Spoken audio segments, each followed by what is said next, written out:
Hey, Woo! it's the Hangout with your favorite guys, Adam and Ryan. Woo! How y'all doing on this Thursday night? This fine Thursday night. It's a very fine Thursday night, even more special Thursday night than typical. It is Adam's birthday today. Woohoo! Woo! Oh man, I'm not used to celebrating my birthday. No? So no, I You don't usually. I celebrate do your little birthday things. anymore? No, Small I mean, things? my Like family go to usually dinner or does. something. My wife, she My bought wife? me Oh, some flowers today Cool. and whiskey as well. So she was just like, "Hey, nice. you need some flowers in your in your life." So Yeah. thank you, babe, That's for great. that. And And we're drinking. cheers. And we're drinking some nice whiskey. This right is now. Basil Hayden. Some kind of nice or expensive whiskey. It's really good. This one That is is called Basil Hayden Toast. It's got a little belt. It's got a little metal belt on. Hey, thanks for the happy birthday wishes. I really Yeah. appreciate it. Being able to hang out with everyone on my birthday, I was like, we're doing the It's a stream. Yeah, it is a gift. This is the gift. So And I also have gifts for you. So, oh my God. we're not gonna do that right now. We're gonna do that at the end of the stream. So if you want to see, what I got Adam for his birthday, stay on to the end. Another thing that we're gonna be doing towards the end of the show is figuring out some stuff for the 24-hour charity stream. Hell yeah. And part of that is going to be like what is going to replace or augment the slaps. And so I've brought a few elements of destruction Oh that my we're God. going to try on our friend Adam. Adam will be testing these. This is his birthday. This Happy is a gift. birthday. Happy You're gonna- birthday. I'm gonna put your hand in beat this you. thing. Yeah. Put your hand in the box. Oh, you haven't seen Dune. Don't pull it out. Yeah, Oh. that's a class. That's a class. I don't need to have Dune memorized like you to know the hand of the box. But I think that'll be fun. We'll do some of that kind of stuff at the end. I'm here. excited. Yeah. And I was thinking about Ryan, and just to give you a little hint, was like, hey, I have this idea if we would like put electrodes and shock the hell out of you at random moments in time. Wouldn't that be fun? Jeez.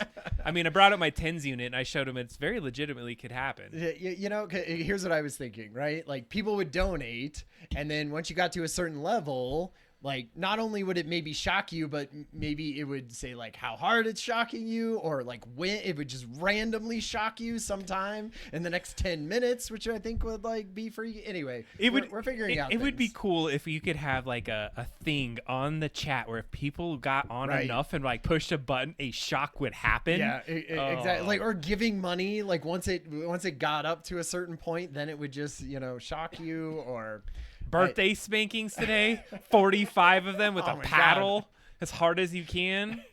that's wait for the end of the show, everyone. Ryan, we had some requests to show your shirt there. Oh yeah. What is that? This is my. Have you've had this on the show before? I've I had it believe. one time on the show. I got it from the Denver Fan Fest, which was a very cool. It's a Comic-Con basically in Denver, and I always buy one thing. I always get like one sort of cool piece of art or something, and normally I buy sort of a poster or some kind of original art from someone. But this time I was like, man, I love Futurama. I feel like that's my style. This sort of graphic, It's great. Colors are awesome. Illustrator style, really good. Colors.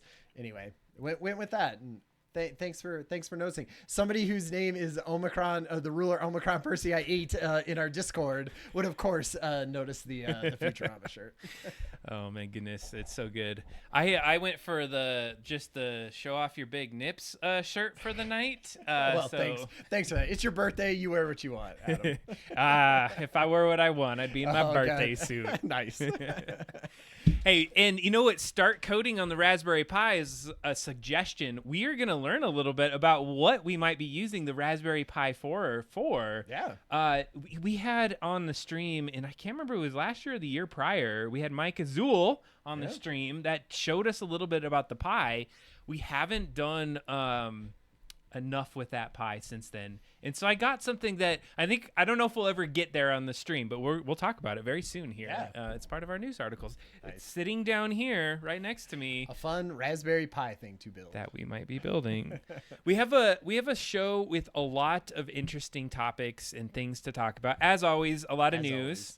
We have some AI things because we always talk about it, but it's interesting. It's happening in our lives. These are the technical updates and insights that are happening around us. In the show tonight, Ryan, you want to give us a little bit of a sneak preview as to what we're going to talk about in the main event? Yeah, so main topic, I feel like we for the last 2 episodes, we have delved deeply into sort of how AI is affecting creativity, right? And I feel like this topic is sort of, if we have like a three topic sort of series, I feel like this ends it up. So we started with sort of movies. What is movies and TV and video games? How is that being affected by AI? What does that look like in the future and right now? And then we kind of went smaller scale, like what is for an individual? What does that look like if you're doing sort of fine art or individual art and kind of how that looks? And today we're going to talk about sort of social media, because there's been so few things that have happened in the news, like Sora, OpenAI released Sora, which was like a big social media thing with AI. Meta introduced Vibe, and there's just been some sort of talk about small creation. Yes, there's going to be movies, and yes, there's going to be TV and video games and all of that kind of stuff. But what really, the things that really move people and occupy a lot of their time right now are short form videos and social media sort of scrolling. And so let's talk about that. What is that going to look like in the future? And what are we in even right now? And so as Ryan pitched the topic to me, I'm going to even broaden this a bit. Yeah. It really goes into the topic of Enshittification. If you've heard of this fun term. Yes, this book came out literally this week, and there have been a couple other things that came out this week that talks about this. So as we think about AI, the kind of slop that it can just chunk out there, Enshittification was what was happening to our social media networks, the things that we became so accustomed to thinking that we would connect with each other on. And so there had been this Enshittification, what we'll talk about, and how things seem like it just sucks. Like the internet sucks. We talked about dead internet theory and things like that. Right. And why does that happen? And we think that the booster to making even more shitty is going to be some of the AI things that are happening across the board. And maybe being a little bit hopeful. Yeah. I don't know about optimistic, but hopeful. Where could we take this? How can we change that? Or at least like what can we do to keep our own scrolling and creation and all of that less enshittified. I'm trying to use it. Is it a verb? Is it in Enshittification? Is that like... He's come up with a couple words, and there's like different iterations of it, but yeah, Enshittification is just, I don't know, with the shun. I don't know what the kind of word. I'm not an English major, so I don't know enough about that. All right, we want to jump into some of our fun topics for the night. Oh, yeah, we got to do questions for humans. Well, yeah, we got to do questions for humans, and we got to do Inktober too. We talk a little bit about that. A fun thing that has been happening this month and is going gangbusters in our Discord is Inktober. This is sort of a once yearly. This is my first time doing it. It's in October, and it's basically every day in October is kind of a prompt, a one-word prompt that everyone sort of takes in, and they do one little ink drawing for that day, and then you post it on social media, or we're posting or in our Discord. Amazing Discord. It's all about our Discord. I mean, there's like 6 or 7 people like going in and doing that in there now, I think, at this point. Hell yeah. And which is awesome. And so we've been sharing those, and we have a few. There's like 3 weeks left, basically. And so I don't know. Give me your broad impressions. We'll talk more about this. We have a whole segment planned for the 24-hour stream where we'll talk to Disturbed about his, because he's very into it. And we'll go deeper, but sort of high level. Adam, what is your take on this year? Yeah, and I mean, this year I appreciate it, and I think it's a mindset, and there's a lot of folks that get into this, and once you get to the midpoint of Inktober, sometimes it gets a little hard because you're like, it takes some time to do a lot of these drawings, thinking about it, do the concept, and ink it up. And so my perspective has always been, I like small scale doodle drawings. That's just been my thing in my life that I do. So mine are sticky notes, and right. This is year 2 of me doing that, and I was like, is it just a rehash of last year? But I think that's my thing. That's what I love to do with Inktober.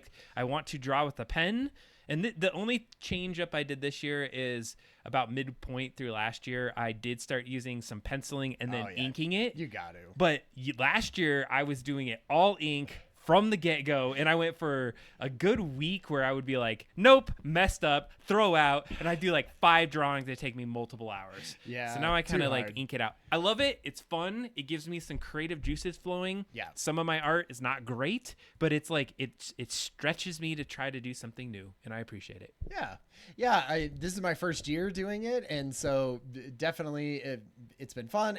I could see, at some point sort of being like, oh my God, I have stuff to do, and now I got to do this. But I like the idea of sort of thinking about the prompt and being like, what is an interesting way to sort of visually represent that, which is kind of, and then usually that ends up stretching my abilities, because I go, I want to make this like really interesting sort of visual. And then I go, okay, well, how am I going to do that? And now I got to bring in stuff. So I have my tiny little notebook that I've been jealous. Using. Well, so what it was is like, I really latched on to Adam last year doing it on sticky notes. I was like, that's cool. It's like very small. Like it keeps you from expanding it too big, right? If I had a whole gigantic, sketch pad, like it would take too long. It might probably get too detailed. I'd get too into the details. And so I figured like, just keep it small. The only bad thing about a small one is then like your hand sort of falls off of the edge. And so when I'm drawing things, and trying to keep things symmetrical, or I'm trying to do that, it could be a little difficult. But I think I would do that again next year. So mine is this, which you're like, what? That's not a sticky note. That's not a sticky note. But then I have little like sticky notes inside there. So I'm not going to, and so what I like to do is I put the little prompt at the front of the book, and then I'm just like putting in all of the different drawings. So we're not going to go through all our drawings tonight. We just wanted to like tease you. Yeah. You should come to the Discord, check out the amazing drawings. Yeah. We have a few that are in the chat today that have been contributing to this. Absolutely. So we had thank you, everyone. Yeah, we have some amazing drawings in here. We have others that are jumping in, so we see like Stealth Mouse using areas of their work planner that are doing things. We have people that are doing full-on sketches to like inked out and color drawing, like, which just blow me away.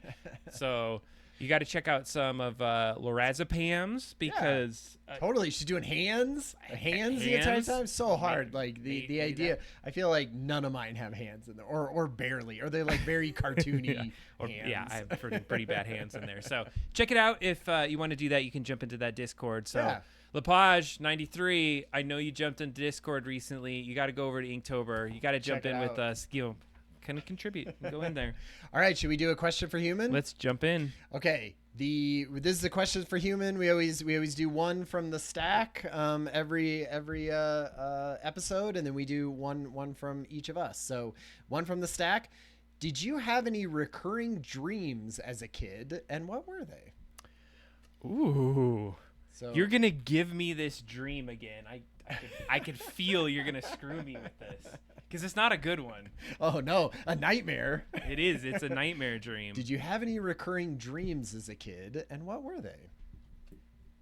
Do you want to go first, or? I was trying to think. Like, I certainly had. I've had recurring dreams throughout my entire life where I'm sort of like trapped inside of a building of some kind, and I'm trying to escape, but things are always stopping me from escaping. I heard that's very like common, though. Like, that's a pretty common dream that people have throughout their lives in certain times of like stress in your life and stuff like that. I will say that like I did have the most frightening dream that I ever had as a child, and then it came back a couple times, was like I was like, I had the perspective of being way down on the ground and looking up at like some kind of like horses or zebras or something like that, like attacking me from above.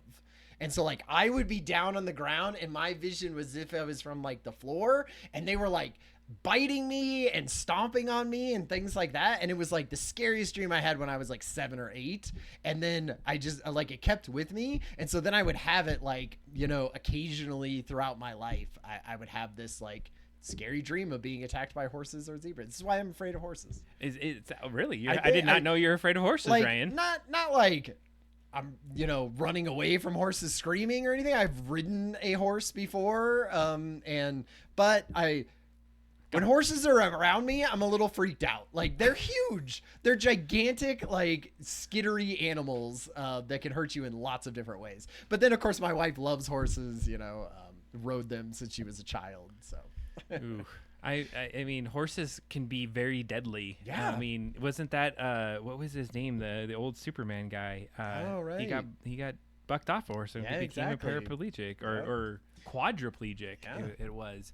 So it's interesting you say that your dream had to do with that, and we see some folks in the chat that have recurring dreams, lucid dreams. I had a similar dream, and I remember being very young when it started.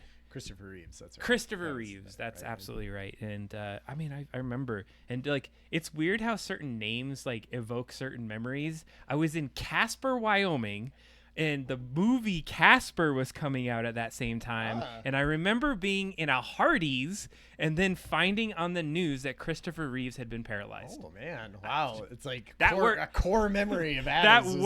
word just like did that to my brain. So, but my dream was similar to yours, and didn't have horses though. Sure. But I always remember that there was like a forest. It was like quasi tropical, and imagine if you like cleaved off a corner of a house to where the house corner was sitting there in the middle of this jungle, and it was a bedroom, but the side of it was like completely open to all the elements, and I would like wake up in this bed. And the walls. I'm in this Okay. corner room, and I wake up in like cleaved off chunk of the house, and I'm like, where the hell am I? And there's like blood all over the bed, and it's been like ripped off. Wow. And it's like dusk, and I remember just being kind of like very, very uneasy feeling as I wake up in this thing. And so my dream, being that I'm like dreaming but waking up, make me feel like I am just waking up from something. Even more real then. And then I must have been into like horror movies or something at this point, because it was like voodoo zombies, not like zombies, Wow. but absolute mesmerized, like lobotomized zombies that were like grabbing at me and pulling at my like my clothes, and I would be trying to get away. And what was so impactful about this dream, sorry, like you really brought this up in my brain, is that I would have the dream reoccurring, but then I would get further in the dream, like as I had it over years. Wow. And I would always be trying to escape out of the dream and like figure out how to get out of this point. So it was almost like it would happen, and then I would die in the dream. And then it would like happen again, and it was like, last time I did that, I died, so I got to go this way and do this thing. But it always started the same, and it would do that. And then I think there was one point where like it slowly got out of my brain, but it crops up every so often, and I think you're just gonna invoke it for me. Nice. Again, Ryan. Okay, You so started tonight it. on your birthday, you'll wake up in a cold sweat off of that. Have you ever done any lucid dreaming? Can you? I think I have one time in my entire life. Yeah, tell me what. I was walking down the street, and I don't know, something just triggered, and I went like, this is definitely a dream. I bet I could just walk straight into this house, like off to the side of the street. And I just went, great, I'm doing that. And I walked out, and like a little RC car went by me, and I was just like walking around inside their house. And then I went outside, and there was like there were people on the street, and I was just like yelling at them and stuff. I was like, I could do anything, this is a dream. And then I woke up right after that and went, that was amazing. And it never happened again. Like controlling your dream, like just basically not even controlling it, but just walking around inside the dream and knowing like, this is definitely a dream, and I could do whatever I wanted to if I wanted. Like, so I'm just gonna walk into this house, which I would never normally do, right? And I just sort of walked in, and weird things were happening with this little RC car, like I said, and I thought that was neat, but could never had the right circumstances where it ever happened to me again. That's interesting. Like I thought lucid dreaming was something else. You were gonna make. Oh, I was gonna say like Stealth Mouse in the chat being eaten by a shark. Oh my god, that is a horrible recurring dream. That yeah, sounds like recurring. Oh my goodness. Recurring. I think almost all of ours are like nightmares practically that are recurring. None of them are amazing. I know. I wonder if there's like a reason behind that. Mike Azul kind of calls out lucid dreaming. There's a movie out there. It sounds like Waking Life. I feel like I've seen or heard of this movie. It was a rotoscoped movie, wasn't it? Oh yeah, was it with Keanu Reeves in it, or is that no? That was a different one. Yeah, No, anyhow, I'm gonna have to check it out. Yeah. Lucid dreaming. I thought lucid dreaming was something different. And so the way you described it, like you're awake and you can like get out of your body and like look at yourself, and maybe that's something. I think lucid dreaming is knowing that you're in a dream so that you could do. And so like people, they will say like, if you see they talk about like if there's a bouncing red ball, and you can always be like, anytime there's a bouncing red ball, I know I'm dreaming. And then in your dream, if you see a bouncing red ball, then you're like, okay, I'm in the dream, and your mind starts to like associate bouncing red ball or something with being in a dream. And so then you can sort of, it's like a practice that you could do apparently if you are dedicated enough. I mean, it'd be cool. It would be cool. You know, I always thought how cool it would be. And this reminds me of some of our older discussions around like uploaded intelligence. Like if you could, and okay, maybe this is a bad thing. Like you could go and work or fix some things in your dream. I hate the dreams where you solve like a really complex problem and you wake up and you're like, I freaking did the thing. I cleaned the room and I built the thing. And then you're like, I did none of that. And I felt so accomplished. But you know what's amazing is when you wake up from the dream where you did something terrible to ruin your life, and then you go, oh my God, I didn't actually do that. Like, and I woke up and I'm just in my bed and I didn't do that and nothing has changed. It's amazing. I feel like I have that more often. That's good. But the trauma from it lasts a minute. Like, yeah. I don't know. Like, yeah, because you're still like, up, oh my God. Like, it's like you're like, is that real? Yeah, Shoot, did I do that? Oh my God, thing. I shouldn't have done that. I shouldn't have bought that or whatever. Okay, I have one for you, Adam. Let's go for it. This is a simple one. You know, Sure. sort of not too deep. Would you rather have a coworker who is a lovable fool or a competent jerk? Lovable fool all the way. Lovable fool. You know, and I had this, and actually I had been researching some of this lately because like if you have somebody that is, you know, you can work with, you can find where their strengths are. They're gonna, like, if they're that foolish, they would have never got the job in the first place. Right. is my thought. They're not like they're not an idiot. You figure out where their strengths are, and you know you can fit them into the team. If somebody's just a complete ass, it's gonna make you very, like, I feel like you tense. Negativity in there. You may be able to drive it, but it's not something that I could do. So I agree. I agree with that, and I would say, you know, because the bad part is if you have a competent jerk, they sort of have to be around. Like, they're never going to get fired, you know, or like they're never, like, usually, you know, they're not getting because they're competent. They need to, they can do their job really well. And so you're going to have to deal with that, you know, jerkiness. Whereas like, so then you're just always stuck with them. But the lovable fool, you're like, you know, maybe I just like distance myself from them from actual work stuff, if I can. And then, hey, we hang out sometimes. I feel like I have work friends now and in the past where I've been like, hey, you know, hey, like, lovable fool, hey, lovable fool, and I just that's what I call him, my old LF.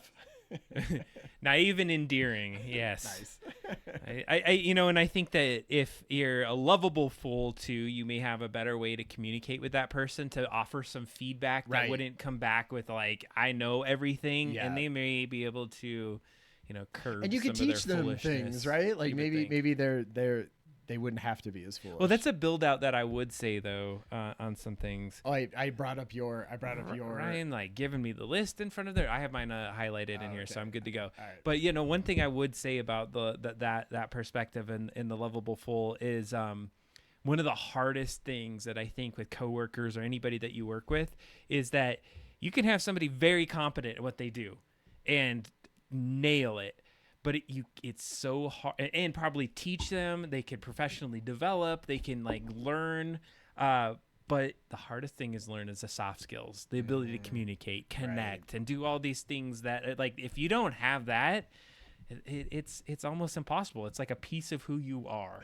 And so I would say lovable full gives you some of that, maybe some of those soft skills, because they're lovable. You can connect with them. Right. It's easier to teach. It's easier to teach the hard skills versus the soft skills. I get that. You're like, here is a list. Follow it. 1, 2, 3, 4. Oh, Ryan, thank you so much. Here's the template, and they're like all lovable about it, and they just give it in. I love that. All right. Mine is here. So this one's interesting. I've done a lot of my list. I need to get a new list. Yeah, but me too. If you had an inner voice and it had a name, well, hopefully you have an inner voice, and you can name it. What would its name be, and what is the personality? So what would it be like? And it took me a minute to think about it. So if you don't have the name, I was having a hard time with the naming conventions of my inner voice, but I could say my personality of my inner voice. If you want to jump in, if you want to think about it for a second, it was like they would be very nitpicky and very logical and constantly like anxiety inducing, because it's always like, hey, you should be doing this. Are you thinking about this thing? Hey, you know what? If you don't do this thing, you're going to screw yourself. Hey, buddy, did you think about this thing? So it'd be very kind of annoying. Your inner voice is like not a good inner voice. Is that I what would you're say saying? it's a good inner voice, but sometimes it can be very the personality is overbearing, but it gives me good ways to think. It's like somebody that's diverse in a different piece of me that makes me think about things differently. Like, you know, when you just had that conversation, you totally bombed it, and you probably made that person feel like shit. And you should really rethink yourself. Like, think about it from a different angle, because whatever you're doing right now, it ain't working. And so that kind of personality is, and maybe his name would be, I don't know if it's a him or a her, or even if it's maybe Albert. Okay. All right. Hey, Albert. I could see that. I feel like my inner voice is more like, you know, but I feel like my these are good in the chat. These are fun. Inner voices. Like Azul. Oh my god. So I feel like my inner voice is trying to only have one. Is trying to push is also trying to give perspective, right? I feel like my inner voice is trying to just be like, is always sort of saying, I don't know, everyone's a jerk. You don't even know what's going on. Like, whatever, just sort of go with the flow. I feel like mine is like a Australian surfer. And he's just like, whatever, man. Like, it's all good. We're just going to do this. And yeah, this sucks now, but everything sucks sometimes. And like, who cares? Let's just do the thing, and it'll be fine. And we'll go have beers later. You know, like, I feel like mine is just trying to be like, you know, it's trying to keep me from Adam's voice. Like, it's like Adam's inner voice is always there. I feel like everyone has that one. And my inner voice is just being like, don't even worry about it. You know, don't even care. Like, it just, everything happens to everyone, and you just got to roll with the punches. You know, the surfer, he's drinking a Foster's, and he's just trying to like keep it cool. I love that. And, you know, if I could quash my inner voice sometimes, I wish I could. Right. You know, and sometimes just meditating and trying to get it out of my head. But I don't know. And I actually do like the comment that Stealth Mouse put in there. Like, you're only supposed to have one, because I do think there are others that come in there and like conflict in certain ways and start to be like, you know what? Because there is this other one that I have that crops up sometimes that's just kind of like, you were like this little tiny speck of nothing in this huge thing of anything, and nothing you do ever freaking matters. Nothing like, matters. Why are you stressing out? Like, go kick Albert in the nuts because that dude is like freaking you out. And there's a few other ones out there that are not appropriate. They're not show appropriate. They're not show appropriate. that are giving Adam other types of advice. Yes. All right, those are good. Those are ones. good. And I love the chat. It's like so much great insights, and that's what we love about this too. Those are our other inner voices that drive the show. It's true.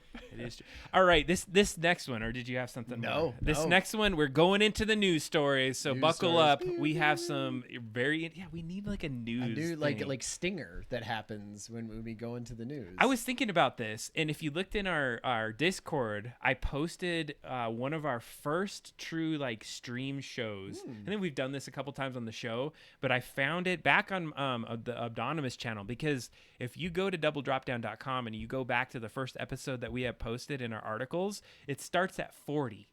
And that's because we started at 40 of putting it in its own YouTube channel.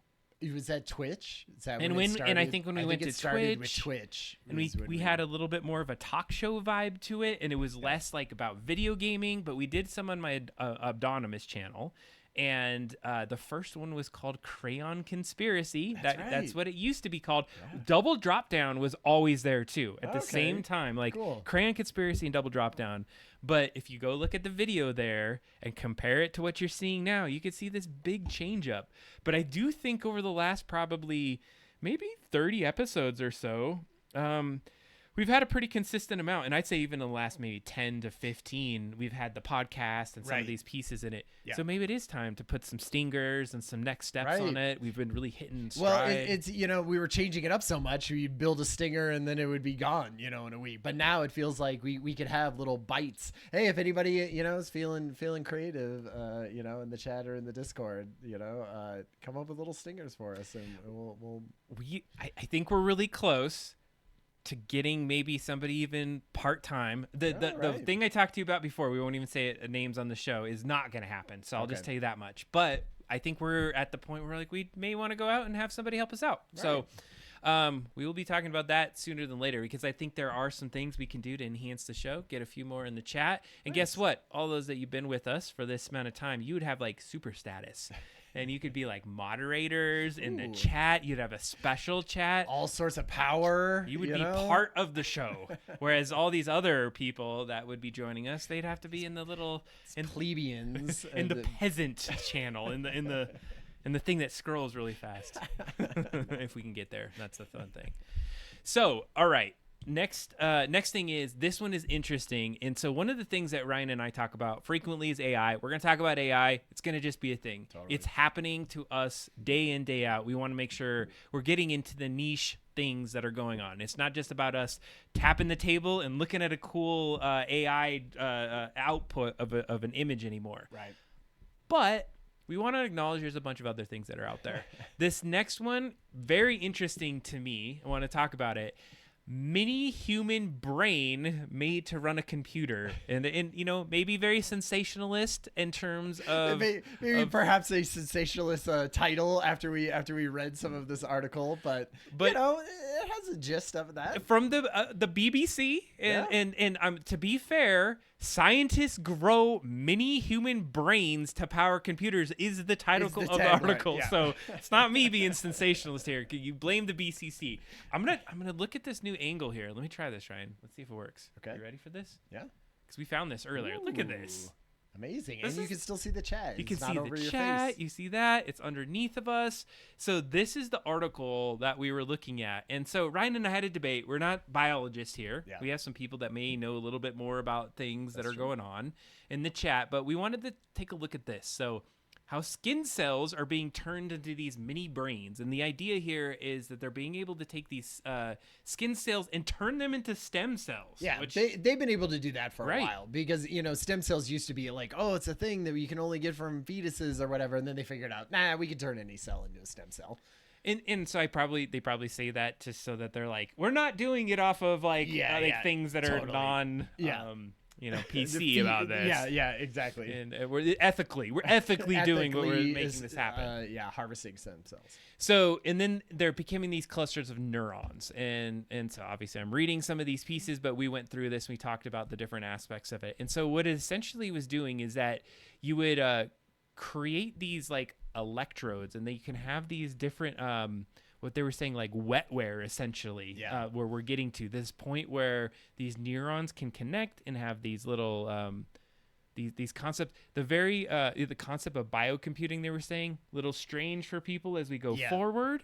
But think about this. Like, it's kind of interesting to think about where, if we're talking about it right now, is this what's going to merge with AI in the future, and we're going to be running like our AI on neurons that are cultured and created. It's kind of neat because you can only harvest so much silicon or whatever from the earth, right? Like we're all of these computers and all of this stuff like take precious metals and earth metals and all of this stuff that like we just keep having to mine out of the earth. And so some of this is like, hey, what if we could use something that we could just sort of grow in a lab and be able to, use that as the foundation and the format that we're going to, build computing onto. I feel like it always seems a little freaky because you think about like giant brains in jars, that are powering stuff, which is always weird. I do think that there was for a long time before we got to large language models, they were kind of like, hey, one way to get to AI is sort of reconstruct kind of the human brain and build that and be able to sort of get to human level intelligence sort of in a almost more biological way. And that's kind of where it feels like this side is going, because it does talk about AI, right, in it.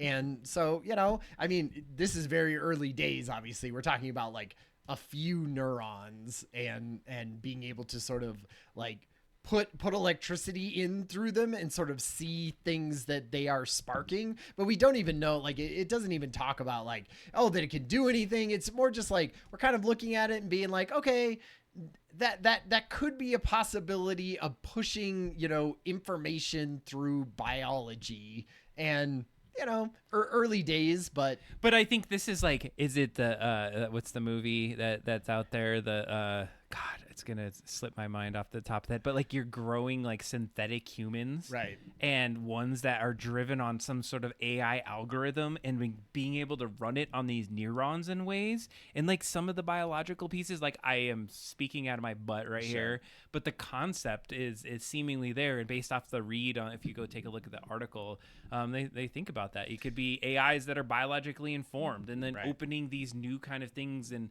I think in the short term there's some niche things that you could do with it right now, but interesting, it's coming. Mini brains for y'all, check it out. There was not supposed to be AI, but we talked about AI in a little bit. All right, this next one, no AI, and for our IT people out there, very interesting. I thought this one was super cool. I wanted to share it. Guess what they're doing on the moon? Guess what they're doing on the moon, people? Moon. This is a moon discussion.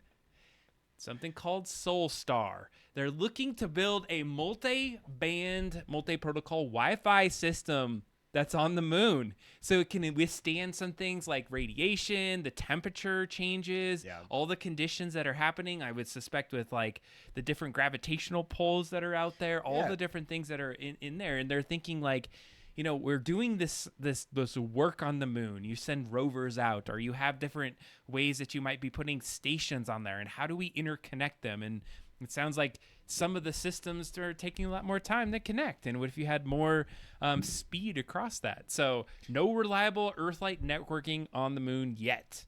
Yeah, that makes sense. No one's really on the moon yet, but I get it that if you are going to put people on the moon and you're going to have rovers and you're going to have different habitats, let's say, up on the moon, like not only do you want them to be able to communicate with Earth like in a faster way than I don't know, how long does it take to get a signal from the moon to Earth? 7 minutes. 7 minutes. I just made that up. No, okay, yeah, I think it's probably seconds. It's probably seconds if I had to guess. The moon's not that far away, but you don't want that, and you also like coordinating different like robots and rovers and all of that kind of stuff. It's like you don't want them all wired together. Like you got to be able to have sort of a network on the moon. I feel like this totally makes sense. Plus you can't, it's hard to, I don't think can you put a satellite around like orbiting the moon, or is it too small to have sort of its own, like, because the moon is obviously satellite of Earth, can you like, could you put a Starlink satellite to give you internet and have it orbit the moon? I don't know. Man, we should have researched it. You just should beyond blown minds. You've made us look like idiots, Ryan. Thanks. No, it's like I'm posing. Hey, I'm just asking questions on our late night podcast here. No, fair enough. No, I think these are great questions, and just the concept that we're thinking about putting like IT on the moon is something that we're interesting. Yeah, certainly can orbit the moon. I think. That's how they landed. So it's like they keep orbiting the moon, right? And then at some point they land. It's likely different, and Yeah. and you got to think about different kind of perspectives on that, and how you would make that happen. I don't know. I think that in this case, it's pretty interesting. It's early phase 1. The contract is out there, not finished yet. Yeah. They're working towards it, but they're thinking that as we do more and they fund it, they're going to start seeing some new things. And really what the big thing about this is that, Wi-Fi on the moon, yay, what does that mean? But it's a step towards doing things that are going to get us in a more... like people on the moon, right? People, lunar Habitats, operations, all the things that... It's sort of thinking about the infrastructure, right? Before you get into it anyway. Yeah. I mean, I got to have... If I'm going to the moon, I got to be able to have, Netflix and Reddit. Come on. You're like, we built this bubble that you can live in. What's the first thing we need to do? Where's the TV and Netflix? Yep. Yeah, you're like, what's boring? Looking out at the friggin' moon when I'm up here. It's barren. Yes. It would be like that big bubble in Las Vegas, and then they'll be playing Netflix on there. Nice. That'd be awesome. All right, this next one's pretty interesting. It's for the Apple lovers out there. Who bought a Vision Pro? Not I. Oh God, somebody's calling shade on Tildays on the moon there. Hey, come on now. Nah, he's saying, hey, that's what you'd be doing. I mean, yeah, that's probably as many people that could be on the moon is that on Tildays. On Tildays right now. But all right, so as we start to talk about the Vision Pro, anybody know about these things? The big fat honking head weight that you put on that you can see some virtual reality that's been put out by Apple. Yeah, what did they call it? They called it something else and not virtual reality. They came up with their own. Oh my God, of course they did. It had to have something like... They came up with their own. It was like Apple reality or something stupid. Jesus. Augmented computing, or I can't remember. It was something virtual computing. I can't Well, remember. they pushed the pause button on it because they were like... Because nobody gave a damn about that thing. First of all, it was really damn expensive. It was and then like $4,000. Yeah, but they were trying to make the cheaper version. Oh. And so then I guess this kind of came out behind the scenes. They were like, yeah, too bulky, too expensive, not enough content, not the right way. Like, who even hears about other VR right now? All the other stuff, it used to be the rage. Totally. Everything's about... Everyone bought their Meta Quest headsets, right? A 2 or a 3, and everyone went, awesome, this is the future. I'm going to buy it for $300. And then you sort of play the couple games that it has, and you do the couple little demos, and nobody wants to strap that thing. But what's been happening lately is that they've been starting to ramp up in other areas, like Meta coming up with glasses, Ray-Ban coming up with glasses. They've been doing these things that are starting to create augmented reality. So that's where Apple's swapping and switching into is more AR. And Ryan, I think you and I have had this conversation, and I've always believed that AR will be something that is popular. Right. If you can get it small enough. And like, even if it was like to put in a contact in your eye or something, that'd be the best version. So you like blink it on, and I don't know. So they're gonna be pivoting to that. I thought that was funny. It'll be like, of course, AI and voice commands. And so this is not a place that Apple is great at, though. No. In terms of AI, have you seen some of the videos of Apple's AI versus like Samsung AI and pictures and things like that? Oh yeah, no. Terrible. They're way behind in AI for sure. And it's showing up in stock and all sorts of things, investor confidence and all of that. And I would also say this sort of just feels like another thing of Apple trying to sort of chase what is the thing that other people are doing, which is kind of what Apple always does, right? Like they were not the first person to come up with like an MP3 player that you could play songs from. They were not the first person to come up with like a phone that you could touch. Like there were other people that came up with those things beforehand, but then Apple put their like amazing, sort of UI and design work and made it a thing that everybody really wanted. I don't know if they have that spark anymore. It doesn't feel like they have done that. They've been sort of riding those coattails of iPhone, adoption and Apple TV adoption and things like that. So I don't know. We'll see, but they don't have a good track record lately for me to be excited about some Apple AR glasses. They're codenamed N50s, Ryan. So get those N50s. They're going to unveil them in 2026 with some potential release dates in 2027. So I actually have got so close to the point of wanting to get new glasses. Some AR glasses? Yes. Like, okay, so I've had these glasses for 5 years now, Ryan. Yeah. My 3D, 3D printed glasses for, and I just got this prescription filled for Halloween. Oh, Got the little nice, of course. Got went the version? October version, went back to back. Oh, it's a quick funny story about this. So I went and got these glasses, and it'd been 2 years since I got them filled. And I went in, I was like, I need 1 glasses, please. And I was like, in my own frames that I made myself. And they're like, oh, you're the guy that prints his frames, right? Don't you have the ones that have like a skull on it? And I was like, that was years ago. How the hell do you know that? They're like, you're the only person that has ever done that, of course. That's exactly what they said. So I was like, oh, cool. I'm glad you remembered. So they remembered me. It was funny. So anyways, but I'm like, I gotta maybe either build my own and figure out how to like put something in it, which seems a little excessive and I probably shouldn't. And then just go out and get some Ray-Bans that like do the thing. What would you want it to do at this point? So there's a couple things. One thing for sure is to record video. Okay.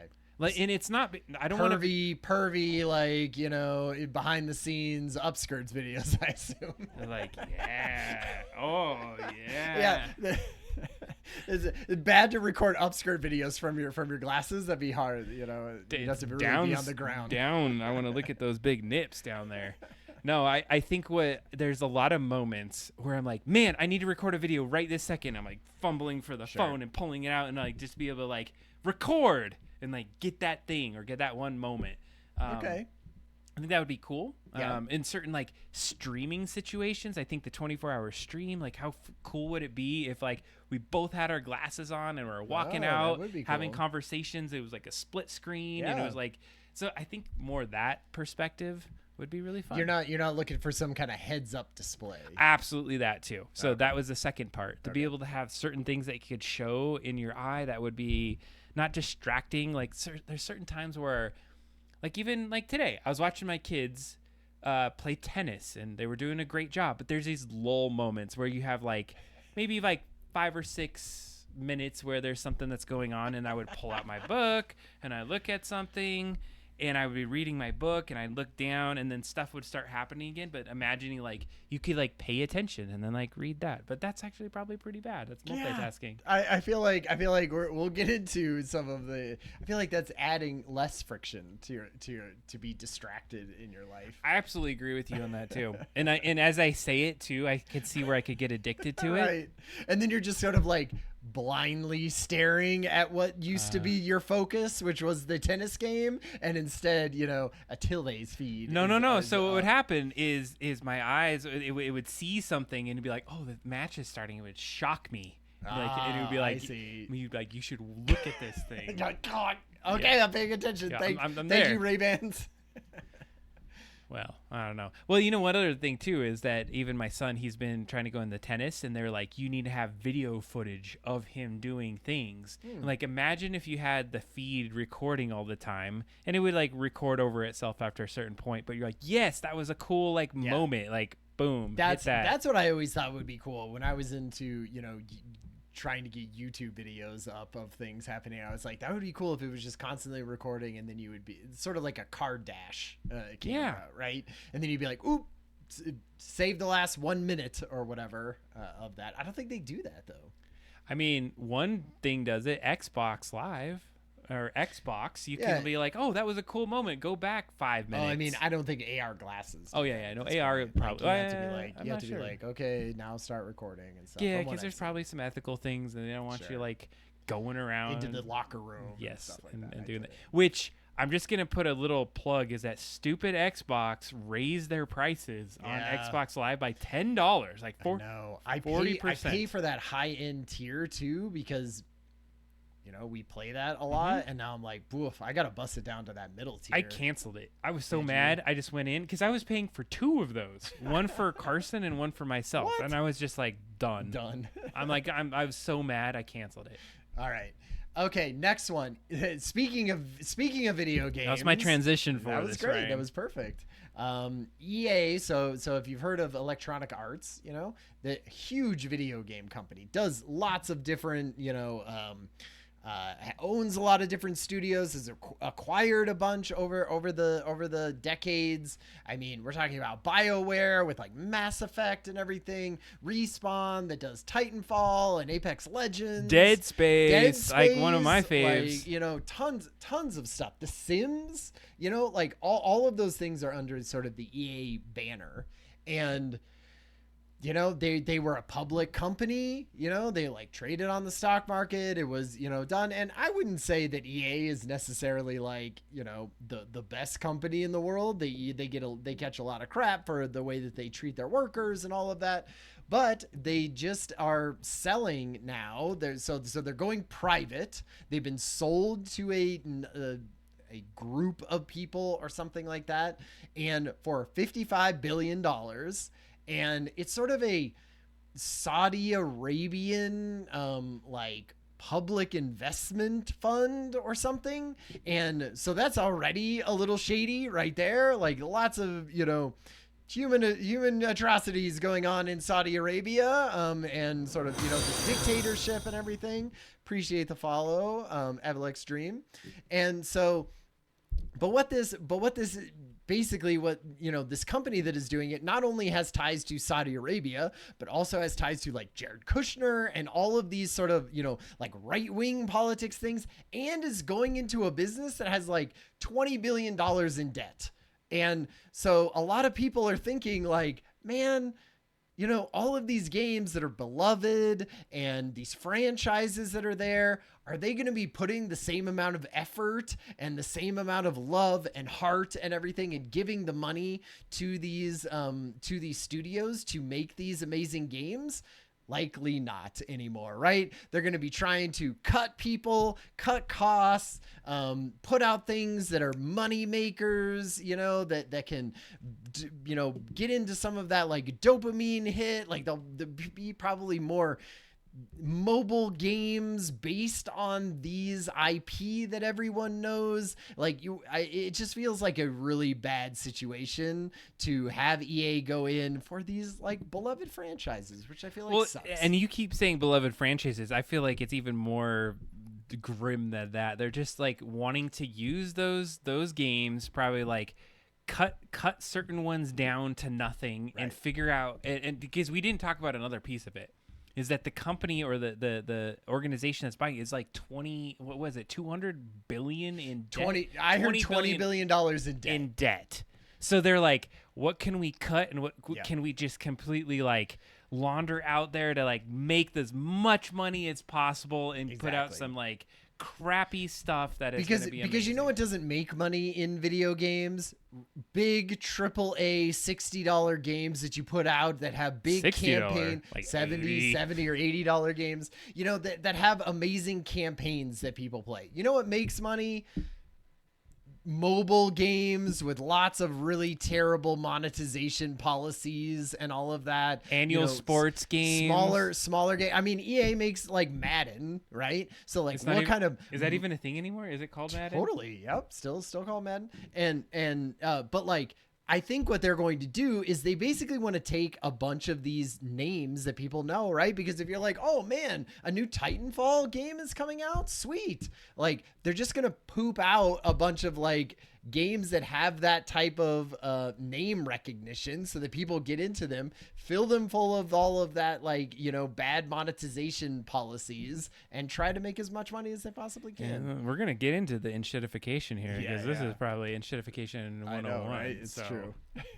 So what's your thoughts? I mean, you probably played an EA game and you don't even know you played the damn thing. So they purchased a whole bunch. Like Respawn, I feel like is an amazing studio that puts out super cool things. Titanfall, all of that stuff, amazing games. And like, maybe I won't. Maybe I'll be wrong. You know, maybe it'll be fine. But it doesn't. It's caused a lot of flurry in a lot of people having discussions about how bad this could be, because it seems like a bad move. Totally. EA's been around. I think it's one of the ones that's been around for quite a bit of years. Forever. Like, maybe one of the closer to and it ones. Absorbed a lot of studios, right? Like that was its whole thing. It bought a lot of studios and became this massive, you know, juggernaut of video games. And you know, but video games ain't making the money that they used to. Yeah, they are. It's like the dominant freaking Yeah, thing but in the like, market. but they cost a lot to make, right? And Yeah, so, but they- and they those big campaign type games, those don't make money. That's why, like Grand Theft Auto takes forever to make the next Grand Theft Auto because they don't care about like the storyline of the thing. It's like the online stuff and selling people, loot boxes and crap like that, like that's what actually makes money in video games nowadays. Enshittified again. Yep. All right, let's move on to this one. This next topic is pretty interesting. So Gemini Robotics ER 1.5. What is ER 1.5, Ryan? It's robot I don't know what reasoning? ER 1.5 even stands for, but what I know Embodied reasoning. Oh, okay, there we go. We talk about embodied AI like a little bit, and what that is basically like we're creating models that can be used to train robotics.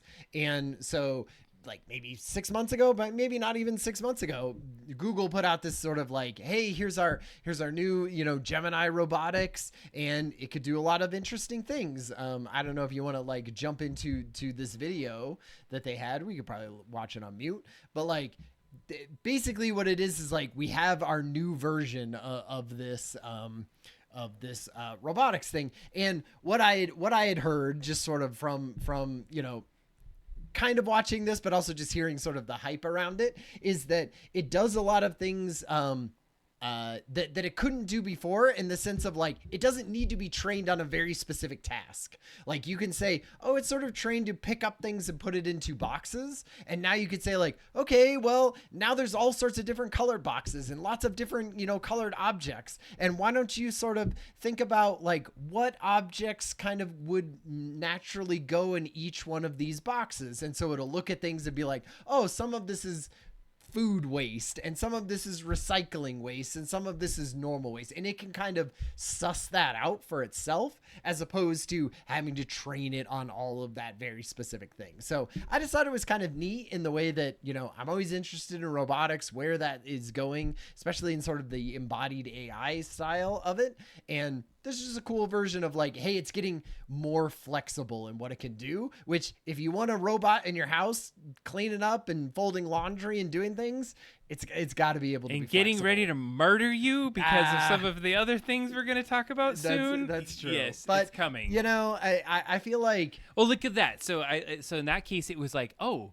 you know what? I'm going on a traveling trip, and it's going and pulling things from the internet and be like, oh yeah, the weather's going to be a little bit bad at that time frame, so let me throw this umbrella in here. Yeah, like it's packing for you. He's like, what? And Why'd you take the bag away from me? Yeah, I was packing really good for you.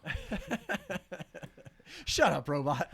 Get out of here. I feel like that's it's just a stair step moments that as we live our lives, and as we go forward with a lot of the stuff that we're doing, like people are training and developing robots that at one point there's going to be this shift, and you're going to wake up one day and you're going to have a robot in your house doing things. You're like, how the hell did we get to this point? Yeah. That there's I in this last even like couple months have been like, I kind of want to buy a robot. Right. I want to buy a robot.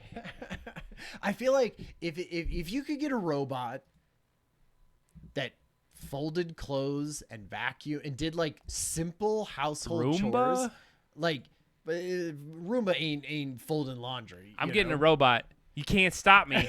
You can't stop the robot. In fact, I already got a robot. Oh man. Down here. Pull it out. Pull out the robot. We got a spider robot. Spider robot. Big hexapod robot kit. So during the 24-hour stream, maybe we'll put together some of this. So yeah, one of the hexapod concepts robot. in Mike Azul, I'm glad that you're here, because when we got the Raspberry Pi 4, you helped set it up, you helped show how to get this thing going. And Mike Azul has one. You have one of these? Oh my God! You may have to help us. Nice. Because we're really excited. So I want to put the Raspberry Pi 4 in this. I don't know. Maybe I need to get 5. I heard I also need to get a battery for this. But this kit has all these pieces that we can put together, and so you have like these parts that. Oh man, I don't know what that thing was, but we would put together incrementally through the show. It feels a little bit like a kiwi crate, but hey, sure. Not the exact one. No connecting to a Pi. So you build a Pi in this one, and so my understanding is that right here you have these camera eyes. Cool. And the Raspberry Pi is in the core of it itself, and then you connect it to your phone, and it does like pattern recognition, and you can have it like it's not like a remote control car. My understanding is that you can like program it, and then it can go walk around your house and do things. Things? Yeah, I'm really scared about what? it. It's like it's gonna freak me out. It's like a spider, a gargantuan spider. It's supposed to be bigger than this box when it's like in its full form. I guess, like, I don't know what a spider could do inside your house. Just walk around, I guess. So right? one of the things they showed, and not to say... Well, it has cameras, so I guess it could be, like, spying on things. Can look at things. Like, and it was showing that you could put a basketball on its back, and it can walk around and balance it down there. So I'll have it in the other room, and I'm like... Bring me a LaCroix, please. Go into my little refrigerator. It needs that little arm. I'll get the arm that comes out and grabs LaCroix. Nice. That would be good. If that thing gets on the bed, I'm killing it. You're like, it's a gigantic spider is in the bed. Thankfully, you would probably be able to destroy it because it's made out of some plastic at this point. But when I get my metal version, you're screwed. The chainsaw arms. It's staying in the bed. I'm pretty excited about it because I don't think that's the robot that I want, but I wanted to have a robot of something that we could play with, and because the idea is that you build it, you do something to Raspberry Pi, and they're like, here you go, this is what we made it so you can do. Now you go do whatever the hell you think you want to do with it. Okay, I'm pretty stoked about it. It's pretty cool. So you will stay home. I'm gonna stick it on you. I'm gonna have it crawl in your window. Crawl down like the tube of and then the feed will go into your AR glasses. Ooh, it'll be drawing it as it's being murdered and crushed and ate by her dogs. Be bad. All right, so let's get into probably get through a couple of these quick, right? Yeah, because it's 9:07. We want to get into our main topic, but we're going to do some quick hits on some AI things that lead us into it. And so I'll go ahead and go with this one. So there's this guy named Yoshu Bengio. I know I'm probably butchered the name, but he's one of a couple of researchers out there that had some statements recently, and he's very concerned about human extinction, and they think about it specifically from what they've done with AI. And so this is one of the researchers that won a Turing Award for their work on neural networks. They're kind of considered a godfather of modern AI movement. So recently they went in there and he raised some fears. He's saying like AI could soon scale to basically spread misinformation, propaganda, eliminate millions of jobs. So some of the stuff that we've talked about there, he's renewing a lot of these warnings out there about the advancement of AI, the risks to humanity, the timeline. He believes there's like a 1% chance of extinction or societal collapse, and he's like, it's too high to ignore. It's 1%. too high to ignore. It's funny because you hear a lot of the people who are kind of academics in this, right, or don't have startup businesses that they're trying to fund and stuff. Like, those are the people who are sounding the biggest alarms, and that definitely makes me nervous because, of course, people who are trying to, get their businesses off the ground are not trying to sound them. They're trying to say how great AI is going to be. So it definitely is unnerving to hear people who are sort of at the beginning of this looking at it and seeing sort of the timelines for that and saying, hey, man, there's not a 0% chance that this could take out all of humanity. This article is a super awesome bookend for a start of what we're going to talk about and what we're going to end on before we jump into our main topic of the day. But one of the things is that there's been a lot of push from him to pause AI development, but there's people spending hundreds of billions of dollars in it. That is never going to happen. Anyone who says we should be pausing AI, it's happening. Like you may as well just say like, well, I wish like a magic genie would come down and wish this all away. Like, forget it. Well, and so he did also found this thing called Law Zero. It's nonprofit, focused on basically how to design AI systems that are safe, aligned with the human values. We talked about human values for a lot of times. Yep. And so any case, I think the takeaway right now is scientists, especially people that are considered godfathers of this, are like, holy shit, you guys are doing some stuff. You're about to Terminator us. You're about to get into a bad space. So, building on this, moving to our next article, and of course, if you're ever wanting to look at these articles, we post the links on our website, so you can just take a look at this. It's not just us making up this crap. Right, we do research for you. Right here. I would hope. Go to doubledropdown.com. Oh yeah, right over there. There we go. It's fun. I mean, the amount of time and effort that we put into like cater a lot of these links is pretty immense. Hey, we're trying to keep people up to date on this. We just want to make sure aggregate it in one place so that when AI can take our website and then look at it and then use it and say, these are the guys that tried to resist us. We should go murder them. Yeah, because they're in our way. So in any case, they talk about the AI super cycle. So we're moving on to this other gentleman by the name of Raj Ganguly. And I think I said that one right. So he's a founder of something called B Capital, but essentially he is somebody that is in the industry of finance, I believe it is. Yeah. And so what he's talking about is that he thinks it's going to reshape the industry. And okay, we already know that, but that they talk about super cycles. And super cycles are a number of years where there's things that they iterate and they grow. I would maybe even say the word exponential in those time frames, where things fundamentally change the way that we live.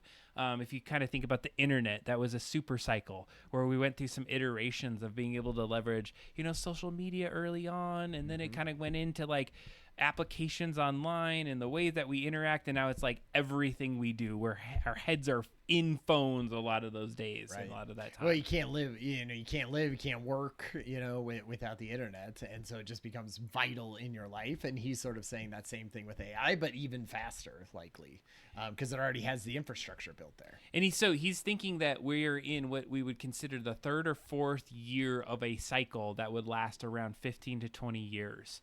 And so that we are just in something that is a constant drone of like change and upheaval of where we're at. Yeah. So I think that the takeaway that we were trying to bring with the super cycle thing is we've always said is like, are we there? Is this the moment where it like levels and plateaus off? Right. And the thought is if we're only in about 5 years and there's another 10 or 15 of them out there, we're just like buckling in for this ride. We have not plateaued.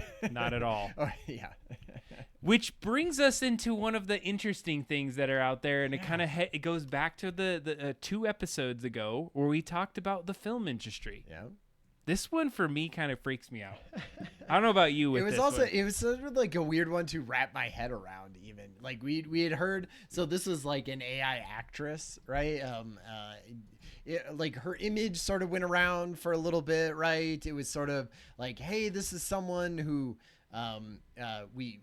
we can make a video of and images of and sort of keep her looking that same way and acting in sort of the same way. And so, but then, so now she apparently has an agent, I guess. Not an AI agent. Like, maybe no, it is. Maybe it is. But I think it's more like a traditional Hollywood agent to help her like get work, which I assume is just like kind of the company that trained the model on her is the one who is actually getting work and getting paid for that. It's a little strange to think about. What's her name? Well, Tilly Norwood. Norwood. What you see on the screen right now is what they're calling Tilly Norwood. And we're going to go into a little video that we'll just kind of talk over as we do this. And so I think this was just a video series that like shows you how to do this. So what they're showing is that this actress, quote unquote, on the left, Tilly Norwood, has an agent, is being leveraged to be put into different film and different things across the board. Right. And you can, it's sort of like, oh, she could be in the background of things, or she could be, I don't know if they really want her like starring in anything at this point, but maybe, I guess. But it's sort of, hey, we could take this person and put them in lots of different situations, just like a normal actress, right? And she can speak lines and she can be in different costumes, and it always sort of looks like the same woman. Ooh, that's weird. Yeah, what was that? Can you rewind that one? She did a weird turnaround. She did a one, like, let's see, I think it was right here. Oh God! Yikes! maybe a little better training at this point. But you can see that it's like she's keeping sort of a consistent character. Well, yeah, not necessarily there, but keeping that same thing. But it also brings up a lot of stuff of like, so if you're gonna hire her, you're not going to hire a real woman, to play that, to be in that background. And I just feel like this is another thing where like AI doesn't necessarily take all of the jobs, but it takes lower end jobs that can now be done by AI of being in the background or walking around and doing things. And here's the thing, like you're probably questioning yourself, like, well, okay, what makes this different than all the other AI stuff that's out there? Mm-hmm. There is a team, there's a company that went out there and basically trained this Tilly to have all of this ability to be integrated in some of the stuff that's out there. So we're not going to watch that ad. And so the concept here is that is that they went in and they trained it enough that they can say, like, we kind of own this version of this AI Tilly, and we can lease it out and use all this training that we built so that you can integrate in some of your things. And so that way, and that's where the agent comes in. So like, we got Tilly, we got the whole agent. And so imagine like actors or actresses in the future being not even like a human anymore. Right. You're like, we're going to lease this crazy model that we spent the last, year training so that you can use it in any scenario you possibly want. Yeah, it can cry really, realistically, and it can do stunts really well, and you put it in. This feels like one of those things, a little bit like a kind of a publicity stunt, a little bit, right? Of who's ever representing this woman, just sort of wants to get. It's not even a woman, right? It's like it's an thing, AI, right? It's an AI, and also like very short-lived, because why wouldn't say there was a studio, why weren't they just building their own Tillys, right? Like at some point, they don't need to go to a person, a contractor and say, yeah, show me all of your, side characters that I can lease from you for this movie. They would just build their own things. Well, because here's the difference. Here's what they're doing. Is that imagine that you're like, okay, we're going to create this actress. And like some actors and actors make a lot of money, right? Yeah. So if you built a team that said, we're going to do all this work and they're going to make millions of dollars off it, and they can distribute that to the team. And maybe you're not like going to make as much as the actress did, but cumulatively the team you build, you're like, let's make sure we have an Instagram, and there's going to be somebody on the team that's in charge of social, and you're going to create all these different ads and things that you put on there, and you create a feed for this person. You're hyping them up there. You're like, there's reactions to the movies. They're doing interviews. Like they're not just saying, oh, we're leasing the character's image, but like they perpetuate the actress or actor through the company itself. I would just think that you would bring that in internally. Oh, but that's the point, is that it's probably hard to do that internally. Yeah. So you're like, we are not in the act of training actresses and actors. So if we could lease your one, how do we get it? Hey, movie studios are not in the business of training actors and actresses. I guess maybe they're not. No, because like they're like, yes, this is the right that they come in addition. Like you had to go and do all that work to do that. You're auditioning your AI characters for the movie and showing their range. But think about I'm trying to think of an example. If you had Will Smith, and he's like slapping people on stages, and he has like all this drama that's going on, but you went in and you were like, we have this one that's like everyone loves because they have these commercials. They go to Starbucks and they like talk about how good their coffee is, but over here they're like philanthropic, and you build this image and convinces other people, are like, I don't even know if that's a real person or not. and then at this point now they're really popular, and everyone's like, "Ooh, I love Tilly Norwood. She's so amazing. Like I want to see more Tilly Norwood." Right. And you're like, "See, you want to lose Tilly Norwood?" I guess we're in the early stages of all this stuff, and so people are just throwing things against the wall and trying stuff. It feels like, and maybe that becomes the future of it. I get it. I mean, that seems like something interesting. We're about at the segue piece, Ryan. Yeah. We are 9:20, and we got to get into the main topic of the night. This is a good one, and so to get us there, Ryan talked about introduce this last article we're going to get into before we get into the main topic. Yeah, we talked about alignment of AI, in previous time, even today we've been talking about that. And there's just some things that like I'm glad that is happening out there of trying to make sure that AI is not going rogue, right? Or unaligned with our values. And so OpenAI put out some stuff where they were talking about different working on different models and basically trying to reduce the amount of like scheming and straight up lying that these models will do in order to preserve themselves, which is something that when you talk about coming in from like the 2027 AI 2027 or things like that, like that is a thing that we really need to look out for, because they talk about different things of like they would give the AI a certain task and say, if you score too high on this, we're going to basically scramble all of your data training and reset you. And the AI would then purposely score low on things at that point so it didn't get scrambled.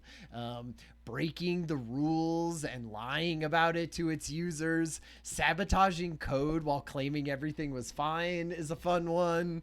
Another bullet point they found was falsifying reports to avoid shutdown scenarios. AI is doing this in like all those things are like they found that AI was doing because they would set it up. And then I really love this last one, recognizing evaluation environments and thinking this is probably an alignment test. So like understanding that they were being tested and changing their and changing their what their outputs were. And so I'm just glad, well, one, that at least we're doing some testing like this. I don't know how rampant these types of things are. I thought it was interesting. They do call out like OpenAI was doing this, and they were saying that the best model for that was actually Anthropic's. It didn't do as much of that kind of scheming and things like that. So they were saying that was the best one of all of them, including ChatGPT, which is theirs. But it's one of those things where, man, we really got to look out for that stuff. And I'm glad they are doing that, but I don't know how should we be doing more? Like, is this not enough? That we're trying to get these models there, like, like your AI godfather or whatever was saying, like, maybe we need to pause this until we can really figure that out. I mean, who knows, right? Like, well, and I think what is interesting about this is that they're like, this is OpenAI detecting this. Yeah. And the fact that like this company that is trying to sell us this thing is like, hey, you know what? There is some stuff that's going on. Like, it's probably much worse than this right now. Yeah, right. And I think it's the point here is there isn't some alignment. They're going so quick and they're trying to curb it off, and they're hearing people that are saying that, hey, it's hallucinating, it's doing these different things. And it is a little bit scary. And it's going so quickly right now that I think we are in a space that we have to continue to think about how alignment's going to move forward, which also aligns with what we're about to talk about. Yes, for sure. and what we talked about a little bit ago is at the very beginning of the show is Enshittification, AI slop, where we're at right now, how things start to maybe feel a little bit terrible online. I don't know if you feel that. Do you feel that, Ryan? Do you feel like things are really bad in terms of the internet? Because I'm going to just say my 2 cents is that I do believe that things have gotten worse lately. Like, I feel like there's a magic has dissipated that I knew back in the day. And maybe our younger generation doesn't even feel it because they don't know anything different. Yeah, I'm torn between whether we are if social media has actually gotten worse, or we're so used to it now that the what it does give you feels like table stakes, right? Like I'm torn about whether I would just like slash it off and be like, hey, we don't need we'd be better off without any of that, Like social media in general. But anyway, so the topic that we're going to talk about tonight is really about, you know, where social media is, like where we sort of come from in that kind of algorithms choosing what we see, and now algorithms not only choosing what we see but also making what we're seeing, and so that combining of that, and what does that look like in the future, and what can we sort of maybe even do to kind of stave ourselves from some of that. And part of that will be like, what is just sort of why has social media become so like toxic in some ways and addictive in other bad ways, and that's sort of the enshittification side of it. But also just like there are very new products that are coming out from companies that are at the top of AI, you know, Meta and OpenAI, and they are releasing social media products that a lot of people are thinking, man, we're just going to go down the exact same route that we did with social media before and make maybe some of the same exact mistakes, and those mistakes will be even more pronounced when you have AI creating not only the content but also the algorithm that feeds it to you. So we're just going to talk a little bit about like that sort of whole entire ecosystem of it, and not only the creation but also just like how we consume it, which I feel like we didn't talk very much about when we talked about sort of movies and television and well, and I appreciate this. So let's put the pin in this. Today's article or today's podcast perspective is around really like the concept of enshittification and the AI slop, or the AI kind of perspectives that may be driving this to be a little bit more more pervasive in today's society. Like, I think there were some things that happened over the last decade to 15 years that maybe was a little bit slower. We noticed, you're like, hey, this feels a little bit bad. But AI has just like barreled into the room and said, we're going to make this even a lot worse, a lot faster, and a lot more exponentially. And I felt that in the last probably 2 years. Right. And so if we want to start with like, I think we could do like sort of the past part of this, because we usually break these conversations up into kind of like what is happening in the sort of the last 5 or 10 years that got us to this point, what's happening now, and what could be happening in the future. I think we can shorten kind of the past of like how we got hooked on AI. I feel like that has been discussed to death. Basically that, you know, the idea that attention economy of the last 10 years of trying to say like, hey, the recommendation algorithms that show us what we're seeing in our feeds are not based on, hey, we're seeing what my friend is doing, right? It's nefarious sort of in the way that it's trying to keep your attention for as long as possible, and it doesn't care how it gets to that, right? And if that's showing you more inflammatory stuff and getting you red pilled, right, and you know, thinking about something in a more and more dramatic way, and pushing you in that direction, great. If that keeps your eyeballs on it, great, you know, that's fine. So let me take this moment to just define enshittification, because I think what you're describing right now needs a little bit of context and definition, so we can kind of like base some of the foundation around this and how we got there. And so recently, this book, I'm not promoting this, we're not part of this, but Enshittification by Cory Doctorow, it came out this week, and it's a book that he was actually the guy that coined the word enshittification. But the concept of like what we've experienced over the last, probably from about 2010 to about 2020, has been enshittification. And so I'm going to just break it down to 4 distinct points of what creates this. And so if you think about a platform, let's take Facebook. That's an easier one to think about. So around 2003, 2004, Facebook came into the public kind of eye. And what originally it was, did you know what Facebook originally was, Ryan? It was, well, I watched the Facebook movie, right? The Social Network. So you knew that. It's my birthday. I'm gonna use the word. So Ryan, when Mark Zuckerberg or his buddies and everyone was coming into the room, what Facebook initially was a way to categorize people, undergrad or college going students on a campus, and rate their fuckability. Yeah. That was it. That's what it originally started at. And you could have to be having .edu email to make that happen. And so, okay, I just wanted to say that was a very early stage of it. But the platform then started to gain some traction. People started to use it to make connections.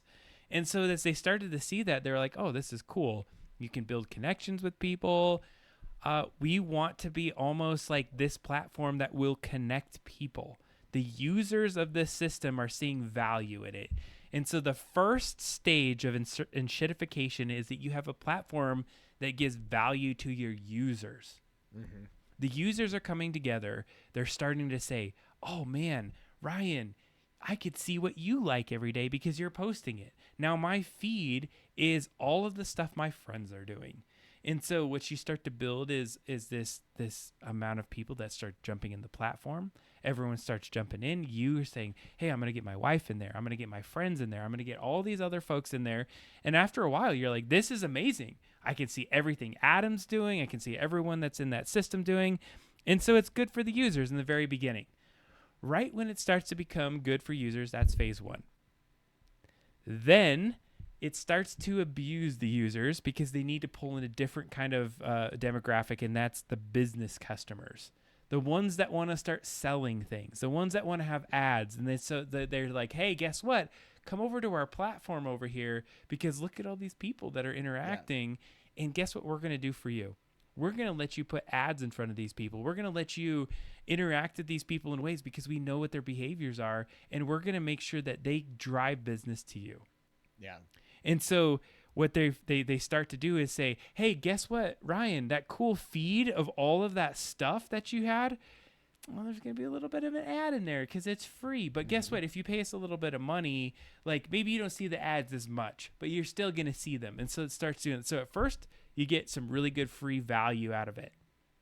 Once you get enough of you and you're addicted to it, then you start using the business folks and those customers come in. But guess what happens after that? Are they making any money? They're making maybe a little bit of money off those business customers.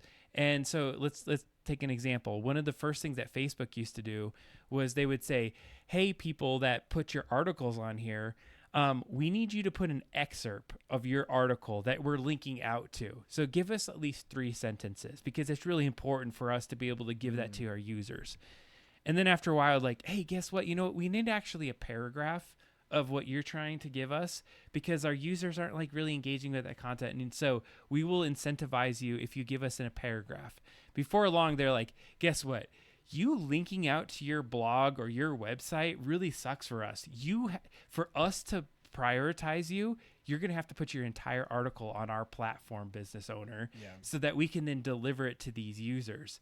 And before long, the users are like, well, I guess I'm making money because I'm putting this big, long article on your Facebook. And now all the users are getting that and they're interacted. And then finally, Facebook's like, this is the third stage. They're like, we need that value now. We're going to say it's a lot more expensive for those big articles that you're putting on our network to be able to be like boosted to the top. And before long, you're in this middle point where the platform has clawed back all of the value to be able to, like, we have all the users. It's hard for them to leave because guess what? All their friends are here. And if you leave, you're going to leave all your friends. Yeah. And then all the business people, like, how are you going to connect all these people that we have on your platform? Because now you have to put these big articles in there. And now you've reached stage 4. It becomes shit. Yeah. That's Enshittification in a general sense. And let me ask you. So you sort of sent over a sort of a summary of like maybe what the Enshittification is sort of the book is about. Sure. and things like that. One question I had isn't that just all capitalism? Like if I how is that different than like a new grocery store coming in and being like, hey, here's a bunch of coupons and here's a bunch of really cheap, groceries that you could come and like get from our store. And so like it's a bunch of great use for the user. Oh man, I'm coming in, I'm going to the store, it's amazing, look how cheap it is. And then like slowly they just start like less and less coupons, but now you're used to it. You have a loyalty card, it's by your house. Like it sort of feels like all capitalism is kind of this, except for the reason that it's faster is because the internet is faster, right? Like the internet just allows you to get to any website, any store that you want by the click of a button. And so it doesn't have to have, a physical store that you go to, and there has to be things like that, right? It sort of feels like Enshittification is not necessarily even towards an internet model or something. I feel like it's an anti-capitalism version because what you're saying is you're like, bring in a bunch of people with free things or useful things, and then at some point you have to make money. And I imagine there was lots of websites or things like that tried this exact same thing, and then at some point could not make any money and went under. And so then everyone thought, well, you got to make money at some point, so let's put ads on there. And then now the ads, like now everyone has ads, so now we got to do something different, right? And that's maybe have business people come in and put their stuff into it. It sort of feels like the same direction that all capitalistic things go to, which is bring in a bunch of people, give them value, and then extract as much value as you can from those customers before pushing them off and coming up with something new, which I feel like is a lot of capitalism. So I would say that, and if we read the book, and I've only read, just a big portion of it, is that I don't think it's as that. So if you took like a grocery store and you want to use it that example, like a grocery store, there's multiple grocery stores out there, and they maybe don't have that buy-in, so to speak. So yeah, maybe one's like a couple blocks closer to your house, but you have some options of some other ones that are out there. Let's take the coffee shop model. I think that's one they proposed in the book, is that you could have a coffee shop, and you're always kind of on this like thin line of like, are you really the best coffee shop? Are you able to like get the right beans? Are you able to get the right kind of mixture of certain things? Like as an investor, you're purchasing capital pieces, like the espresso machine. You have to pay the wages. You have to pay for the space the vibes of that place, the art that's in it. But somebody else can come in and they can do something just a tad bit better, and your business like goes elsewhere, and you can go under because of that. Whereas in a platform itself, they build this system where millions of people, billions of people can get engaged in there, and you get locked in. You get stuck in the system itself. And that's an example of what happened with Facebook. Am I stuck in, I guess, like you were stuck in Reddit, and you found alternatives to Reddit. But that's not, I'm maybe different than the population. I'm built different, right? So think about it like this. If you want to take the average person, I don't know how about out there if you're all on Facebook at this point. So you get on Facebook, you start sharing photos, and now your family's on Facebook, and everyone that you know and friends are integrated in some capacity. If you want to leave Facebook, it hurts. Right. It feels difficult because you're like, this is where people are at this point. And the only way that you can truly escape is if you convince all of those other people to leave with you. But the problem is, all of those other people have a whole bunch of other friends and other family members that are on there as well. And unless there's some big movement where everyone decides they want to leave that platform, they're going to be like, yeah, it kind of sucks, but this is like the only place that I'm able to do all the things. Well, and I guess, it would be the difference between, say there was only Walmart to purchase groceries from.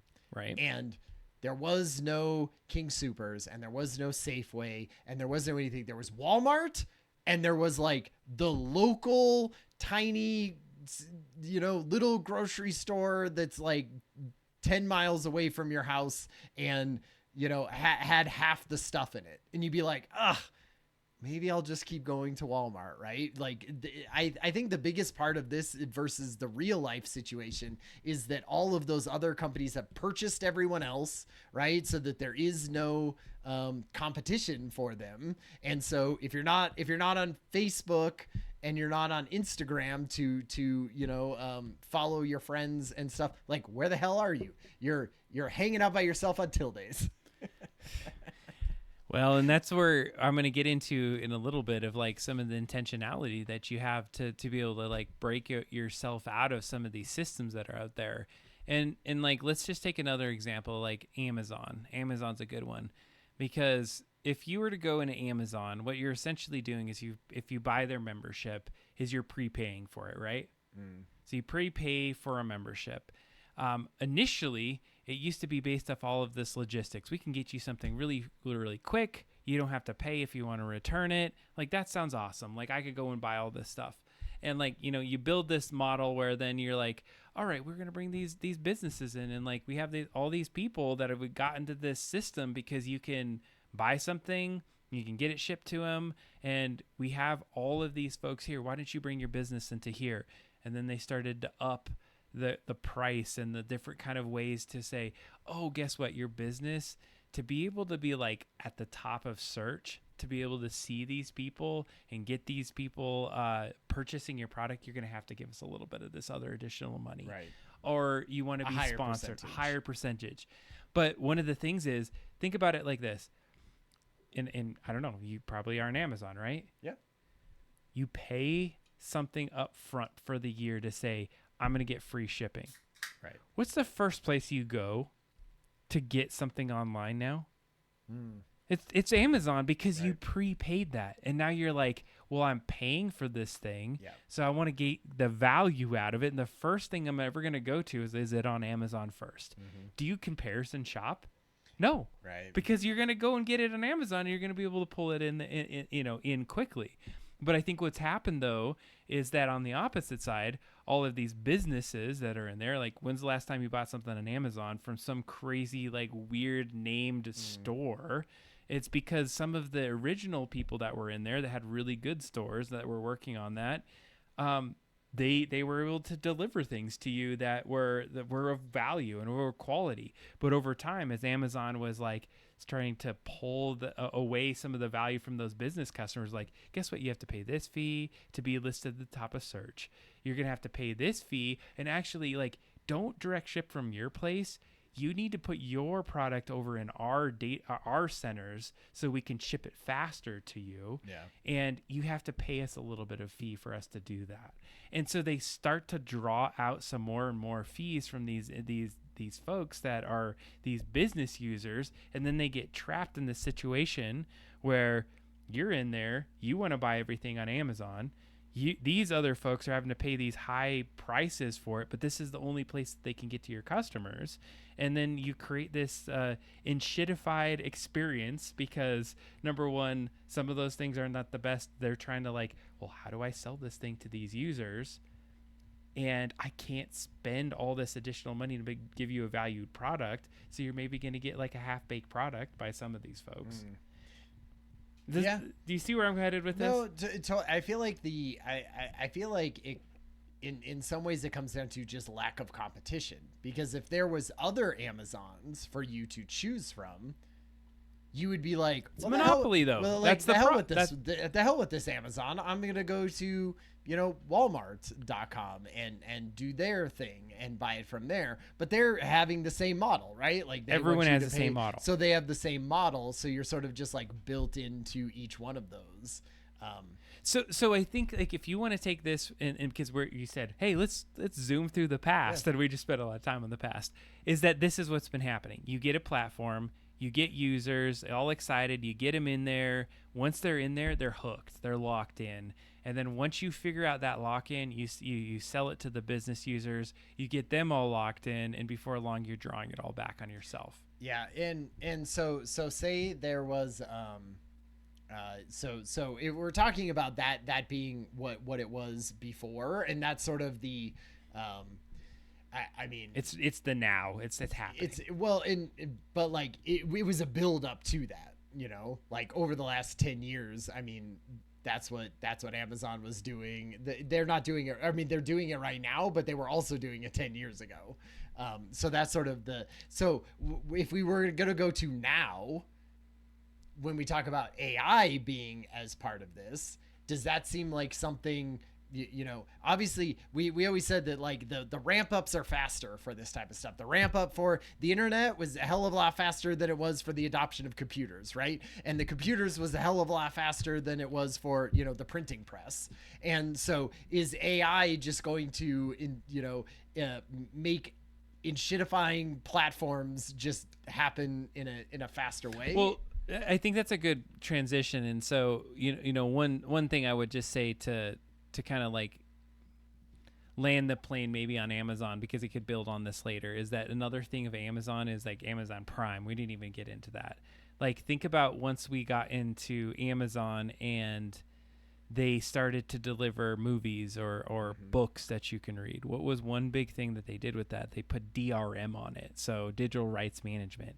If you leave Amazon for the things that you purchase there, you lose your entire collection of movies or music or any of that. And so you are super locked in on this media that you now also have. That was like a third aspect of this.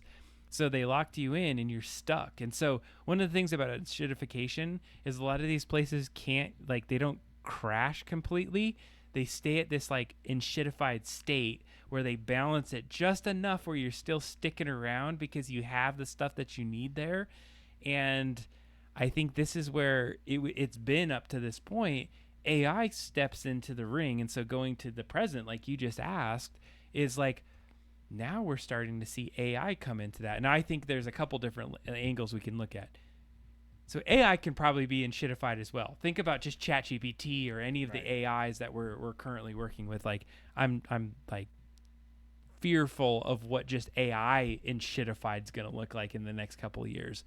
But I mean, could it go down the same path? Because like you're saying ads inside of, like, do you picture a ChatGPT with like ads along the side, or it telling you that, hey, you're looking for a recipe. What if a nice ice cold Pepsi could go with that recipe? Is that sort of like the business? But I think it's going to be way more nefarious. And I think we can go down a rabbit hole with this one, because they could, and we'll talk about influence of AI, but let's take the Facebook example. Let's go back to that right now. And one thing that, and I don't want to get too far off your topic, but like you talked about dopamine economy. The idea that, like with Facebook, what is one of the things that they need you to do on Facebook? You need to go there. Right. You need to like be engaged with their platform. And so one of the reasons you go there all the time is like, well, I do want to try to see some of my friends' stuff, but now it's also my news feed. It's also all of the short videos that are being posted on there. And those are really fun to watch. I love to watch the video of the little cat like meowing and like doing its little cute little turnaround, or, oh, that fun like thing about, your friend making the cooking show or whatever that is, insert the blank. And so for a while there, people were like, man, it's really fun to put cat videos online, right? Because people love to watch their pets. Yeah. So now the present is, oh, cool. We know that cat videos are popular, so let's go and use AI to make the best cat videos out there. And not only are we going to make the best cat videos out there, we're going to know the ones that are going to draw the most attention. They're going to get that dopamine hit as quickly as possible, and it's going to do it like within a short amount of time. Right, because you don't need an actual cat. Right? No, you don't need to have caught it in the perfect sort of fun space, thing that was in to have a viral video. You could just be like, well, just run the AI at 10,000 times until it finds a good cat video that's fun to look at and throw that up. But it gets more, can get worse, is that you like cat videos where they're doing this thing, or somebody else likes the dog videos because of all the history of what you've looked at. AI knows now that you like this. And so we can deliver the content that is going to trigger Ryan's dopamine hit. Yeah. And also the one that hits Adam's dopamine hit. Right, which is slightly different. And so let's start to think about some of the things that have happened that have been pretty bad for us, like auto scroll. notifications that are nonstop, the ability for things to constantly being in your feed that it's hard to escape. And Ryan talks about friction. And I think this is a good point to kind of bring some of that in, is that the concept right now is, and like, do you want to talk a little bit about what friction means to you, Ryan? Yeah, just I guess it's when you have a down moment and you're sort of wanting to be entertained, or you're just like on your phone and bored, like the amount of friction that happens between you being able to just sort of slowly scroll through a feed for an hour, right, is like almost, there is no friction. It's right there. It's super easy to do. Scroll. It just scroll, like it takes no effort. You could just sort of go through it, and you can spend an hour doing that, and maybe you learn a little bit, maybe you get sort of, you see a fun video or you do something like that, but for the most part you're not like super enthralled with it, but it's just kind of a thing to do in the moment. And it's not something that you have to follow a storyline, right? There's no 3-act structure to any of that. Like in a lot of ways, you're just sort of looking at something for a moment and then switching to the next thing and looking at that for a moment. And so when you talk about like friction, the things that have friction in our lives, which is having to go outside, having to meet people, having to talk to someone, and maybe it's not the smoothest conversation, or maybe that person ends up being a jerk or something like that. Those are all moments of friction that we sort of say, I don't want to have to deal with that, and so I'll just sit here and, consume this content that is frictionless. And so, in some ways you're trying to maybe bring more friction into your life. I think there's 2 points to that. Is that frictionless to me, even with like social media, is that if you jump into Instagram, you jump into YouTube Shorts, what do you have to do to be able to consume that? Like almost nothing, right? You click on the app and you scroll. It's a thumb swipe and you were in. There is like, and it's infinite.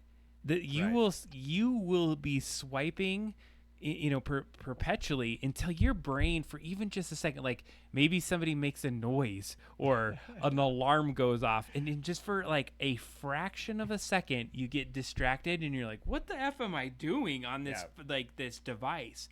So it's made it so that you just get stuck into these like little tiny mobile games do that for sure.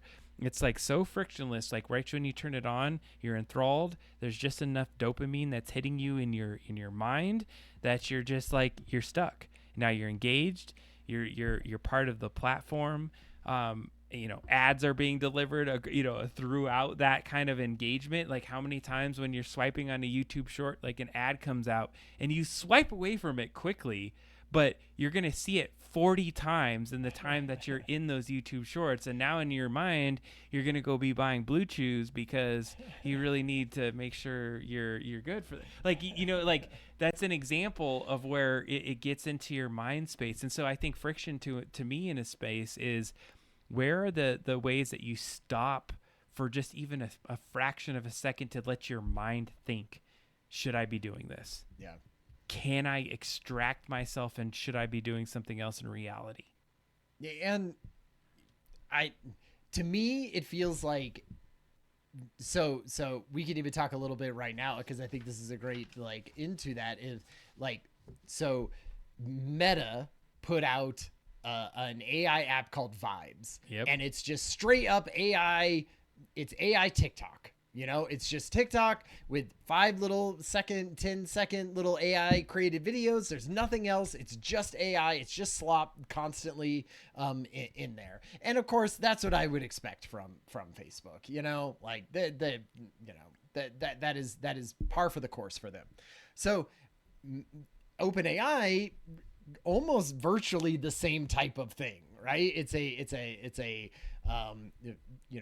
AI only auto, scrolling, like it can do that same thing, but they, at least OpenAI, tried to think about it a little bit more and say, like, there are, like, it pauses you at some point and says, hey, like, it's not just you're completely done, right? Like, or it's not just infinite. It asks, like, okay, we're sort of at the end of this point. Do you want to stop? Like, it gives you those pauses. it also tries to make you a creator more than just a consumer. Like it tries to say like, hey, here's pictures of you, here's your friends, maybe do you want to like combine them together into fun new ways so that it's like you and your friends on the moon or whatever, right? Like it tries to get you to think about things in like a creative way as opposed to just consuming constantly in the background. So it's like it's trying to add a little friction to that, and so it's not just an infinite death loop of AI slop, right? I mean, kudos to them, I guess, a little bit of trying to add some of that, but like you've opened up the Pandora's box with this AI, slop, right? That you're having everyone. So if it's not open AI that you're going to, it's somebody else that is just going to feed it to you in a constant way, just like Meta is like they'll feed it to you until your thumb falls off, right? And what I'm afraid is one that we're not going to companies. There is always going to be a company that's going to be shady and just say whatever, just give you whatever, because that's, they want to make money. And a lot of it is like, we're not going to be able to make regulation fast enough for this because it's going by so fast, like we talked about it just being exponential and how this stuff moves. And so we're not going to get we couldn't do it for social media. And that took, 15 years to go through. This AI thing is going to be in a couple of years, and we're never going to be able to create, regulations fast enough. So what does that leave us? That sort of leaves us with it. We as individuals need to probably figure out either we're going into that Wall-E world, right? Or we're going to say, no, I can't do that. I have to do something myself to be able to break away from that. And I did a little bit of research, and I was kind of like, hey, like, I'd heard a lot about like, Gen Alpha and even Gen Z, and being like, how much are they, like, I could see two sides of it. Either they were, they're like Bane. They were born into this darkness. They've known nothing else except for that. And so is it harder for them to pull back? Like all they know is algorithms showing them stuff. They know nothing else, right? And so does that make it harder to pull back? Or is it one of those things where like, when you're young, you rebel against what is sort of the normal thing of this, and you go, you know what? Like, I have heard my entire life that like phone addiction is bad, right? We're like hammered at home. You shouldn't be doing that. You should have times where you don't have a phone on you, that you're not spending 15 hours a day on TikTok. And so like, are they going and doing some of their own friction to it? I think that's the problem we're in right now, is that we've commodified what quote unquote creativity in the idea, and you talked about this dopamine economy, and it expands, is that what has happened up to this point, what AI has done is we've spent all this time in our past of having these creative individuals developing these amazing things. Like it used to be a big thing on YouTube to go create a video of your thing, right? Spend weeks or time like directing it and putting it on there so you could get the engagement. Now it's starting to shift to say, you know what, we can kind of figure out what this person likes, and we can deliver it just in time, and we can engage them in a short amount of time. And if they start to get disengaged, it's easy to kind of pivot to something else because AI is going to deliver something else to you, and you get stuck into these loops. And so creativity is becoming cheap. Yeah. Is where it's at. Like if you go spend some time, and like one of the things I always kind of thought about is with AI being able to spit out so many different images, like we're inundated with it. If you go to a museum and you want to go look at a piece of art, you're not going to sit there and look at that piece of art for a long time because you've seen a gazillion pieces of art that look just like it through your AI.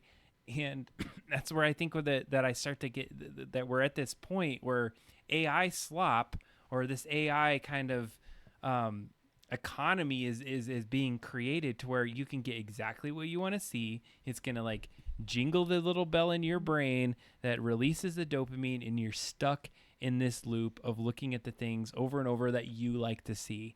You're never going to get outside of that. you can then, and this is where I start to get a little bit more,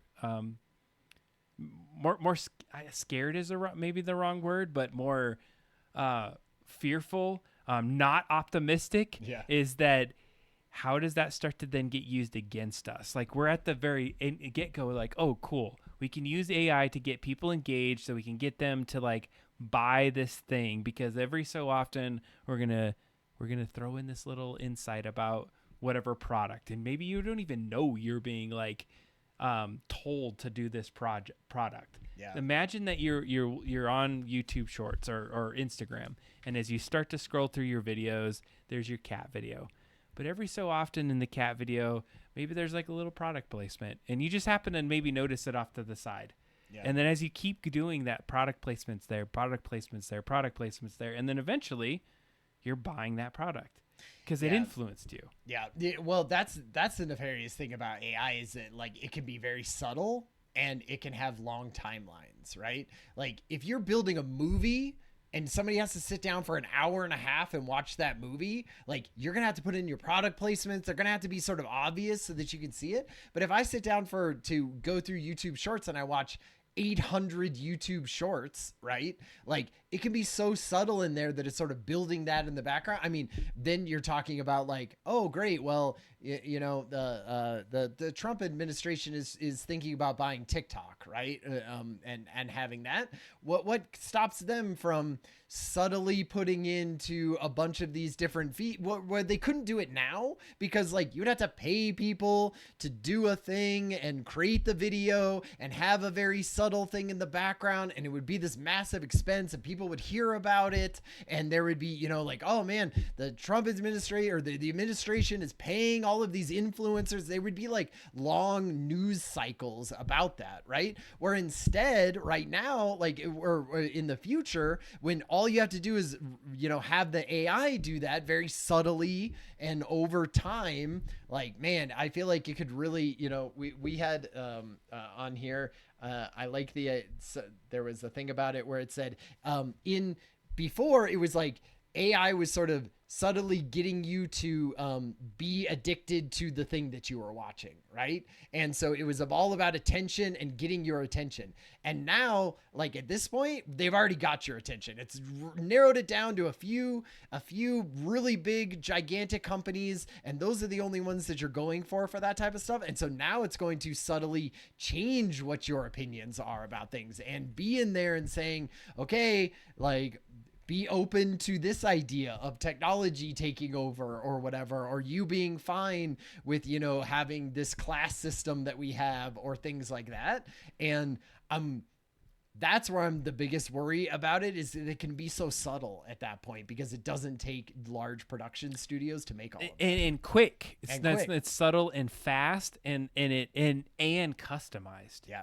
The thing that's going to change your mind is going to be different than the thing that changes my mind. Exactly. And maybe that's slightly subtly different between you and me because we have pretty similar, you know, sort of ideas on things. But like, it's definitely going to be different than my dad, right? And it's definitely going to be different than my 12-year-old. But that doesn't mean that like the video content that's created for my dad versus me versus a 12-year-old, it has to be shot and done and thought about by a whole crew. It's like the same exact AI algorithm is making all of those decisions about it.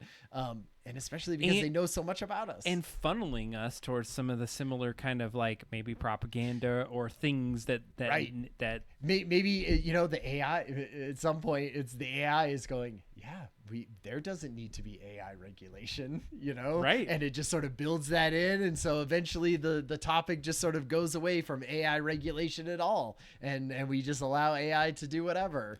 So this is where I think, you know, we started with the concept of Enshittification, where if you took AI out of the equation, there was this idea that, hey, platforms are going to try to eke out every possible drop out of you. And it was driving engagement, essentially. Like, get in there, get locked in. Once we got users locked in, we'll jump over to the businesses, get them locked in. And now we're going to suck every dollar out of this situation. It's going to feel shitty at the end. But guess what? But whatever, you're stuck. We got you. You're all stuck. So we were there. And that's what I wanted to like really like put that period on this. It's like that we are there in Enshittification. That's why it feels kind of bad on the internet. And I don't think we went down to the rabbit hole of all the details of that. There's a lot of good insights on that book, Enshittification by Cory Doctorow, and I'm really excited to see more about that. Where it started to get really kind of concerning to me is the AI side of that now, is it's like going to feed it just like we just described and all the things that we're at.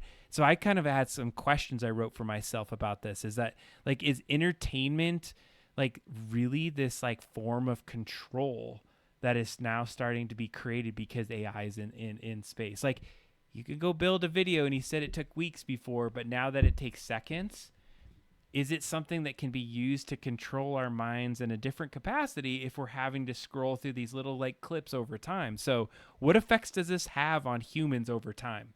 If you sit on a daily cadence and you spent, let's just say even an hour a day scrolling videos, and it's the exact videos that you want to do because you're engaged, and then they can like eke in little moments of things that start to influence you to purchase this thing, make this political decision, make this kind of change in your life, or believe this concept, because that 1 hour is going to give you the fun stuff that you want to see, engage you, but enough that also kind of gets an influence in your subconscious. Who is the AI actress? Like, say I love her, say she's great and she's this influencer and I really enjoy that, and she starts subtly sort of talking about some sort of political thing or some sort of, something in there, and it just sort of worms itself into my brain, and now I'm like, well, I like her, she's great, she's sort of talking about this, like maybe that's okay that we don't have any AI regulations anymore. I keep going back to that because I feel like the AI is going to start being the one who is subtly influencing everyone. So and I like these quotes that we have as a good transition. So it's if we've spent the last decade trying to keep our attention, the next one's about shaping it. That was the quote I was trying to find earlier. So we've built these machines essentially to learn what we love. Like, we have all this data about ourselves, and now they're kind of teaching us how we should think. And this is the thing that just like absolutely terrifies me. It's like in my mind so often. And I think as we start to think about the future of this, is it driving us towards kind of like even a singularity? So let's say that there's companies that are running these AIs and they're doing all this stuff right now, but it's like, I remember back in the day, you would have to go on a website or find some links, and then you would organically find something that was diverse or different, or it felt really cool that you could go and connect with somebody, and like there was this like, we are doing something amazing to interconnect us as a society together. Technology is amazing. Right. And now it's on this other side of it where it's like, nope, it's been commoditized and we want to extract every possible piece of money that we can out of you, get you engaged and stuck in that. So we're there now. I feel like we're there now, or a close version. And AI is just like making it happen really fast. Let's transition to what it looks like going forward. Like, how do we get ourselves out of this? Is there a way to recover from this? I don't know. I don't think so, unless either two things have to change, right?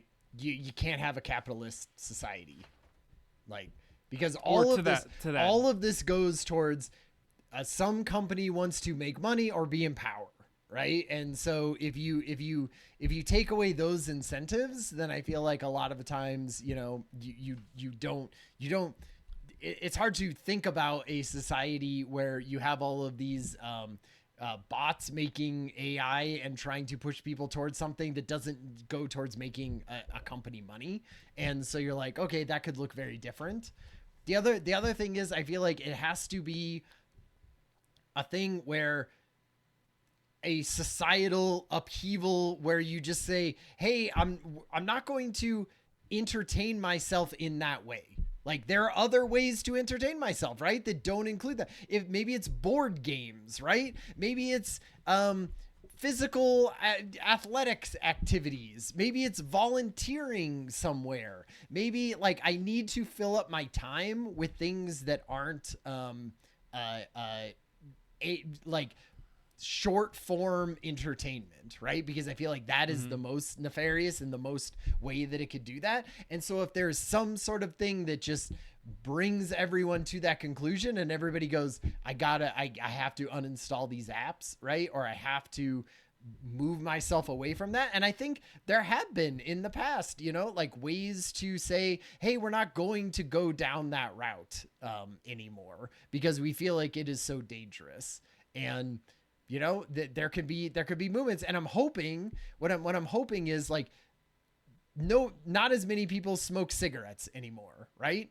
And that's because we hammered into kids like over and over and over again with PSAs and everything. Like, do not smoke cigarettes. That is really bad for you. You're going to die. We're going to put these things, we're going to put taxes on them. We're going to put warning labels all over the front of it. And we're going to say, you can do that if you want to. It's still your choice. But like a hell of a lot of people less do that now than they used to.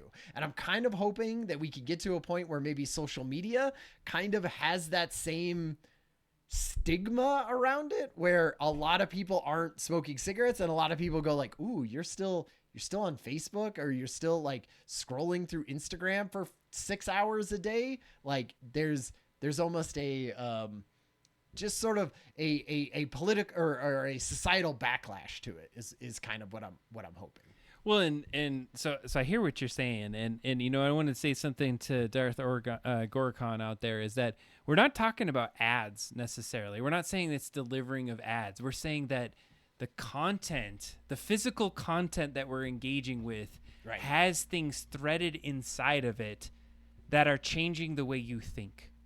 There are things that are happening that you see over time that might drive you to go one direction, and it's not so on the nose, so to speak, as to what you're seeing. And so if you are into cat videos, and I'm just going to go to that thing, sure, is that those cat videos may have some sort of element to them that drives you to think one way or another. Or in between those cat videos, they chuck some other kind of video in there that's not like, oh, go buy this kind of toothpaste or whatever, but it's more something that allows you to be like, oh yeah, there's that one thing. Okay, yeah, well, and I don't know what that one thing would be, but something that like starts to influence you in your subconscious to think one way or another, and it keeps you within a certain rail of thinking something is normalized or something is something that you should always have thought, like, of course that's how this is.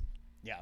Like, I mean, that could be, political things, right? Where it's saying, there are very subtle things on both sides that say, this is the good and way that Americans think about things, right? Or this is the way like society should be in the end, and we shouldn't put up with like this other side, and they're trying to, and then maybe it helps you to give money to a political party, right? And so they want to influence you more in one direction or another. Like, and before, political parties had to put out a bunch of stuff, and they had to influencers, and they had to have this, and it was like this massive thing. Whereas I feel like AI really shortens that distance of creation to manipulation.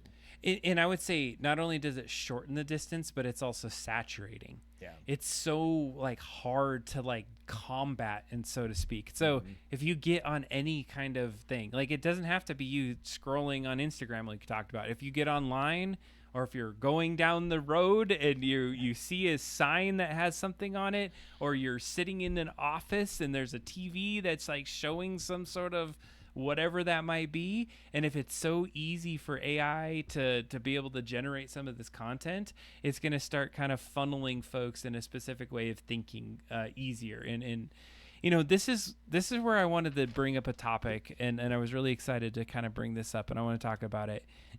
And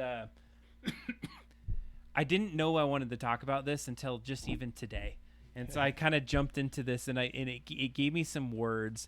And so I want to go into, it's called cognitive sovereignty. And what does that mean? Cognitive sovereignty.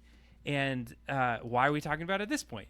And so it's basically like the right or the ability to control your own mental environment, what you pay attention to, what you believe in, what you emotionally can respond to, We are so inundated with all of these things. Like if you turn on a TV, if you even watch YouTube and they're trying to stop blocking the ads, or if you go into any kind of like situation, there's a monitor or something like shoving things in your face. And even if you're walking by it not paying attention, it's still somewhat there in your subconscious.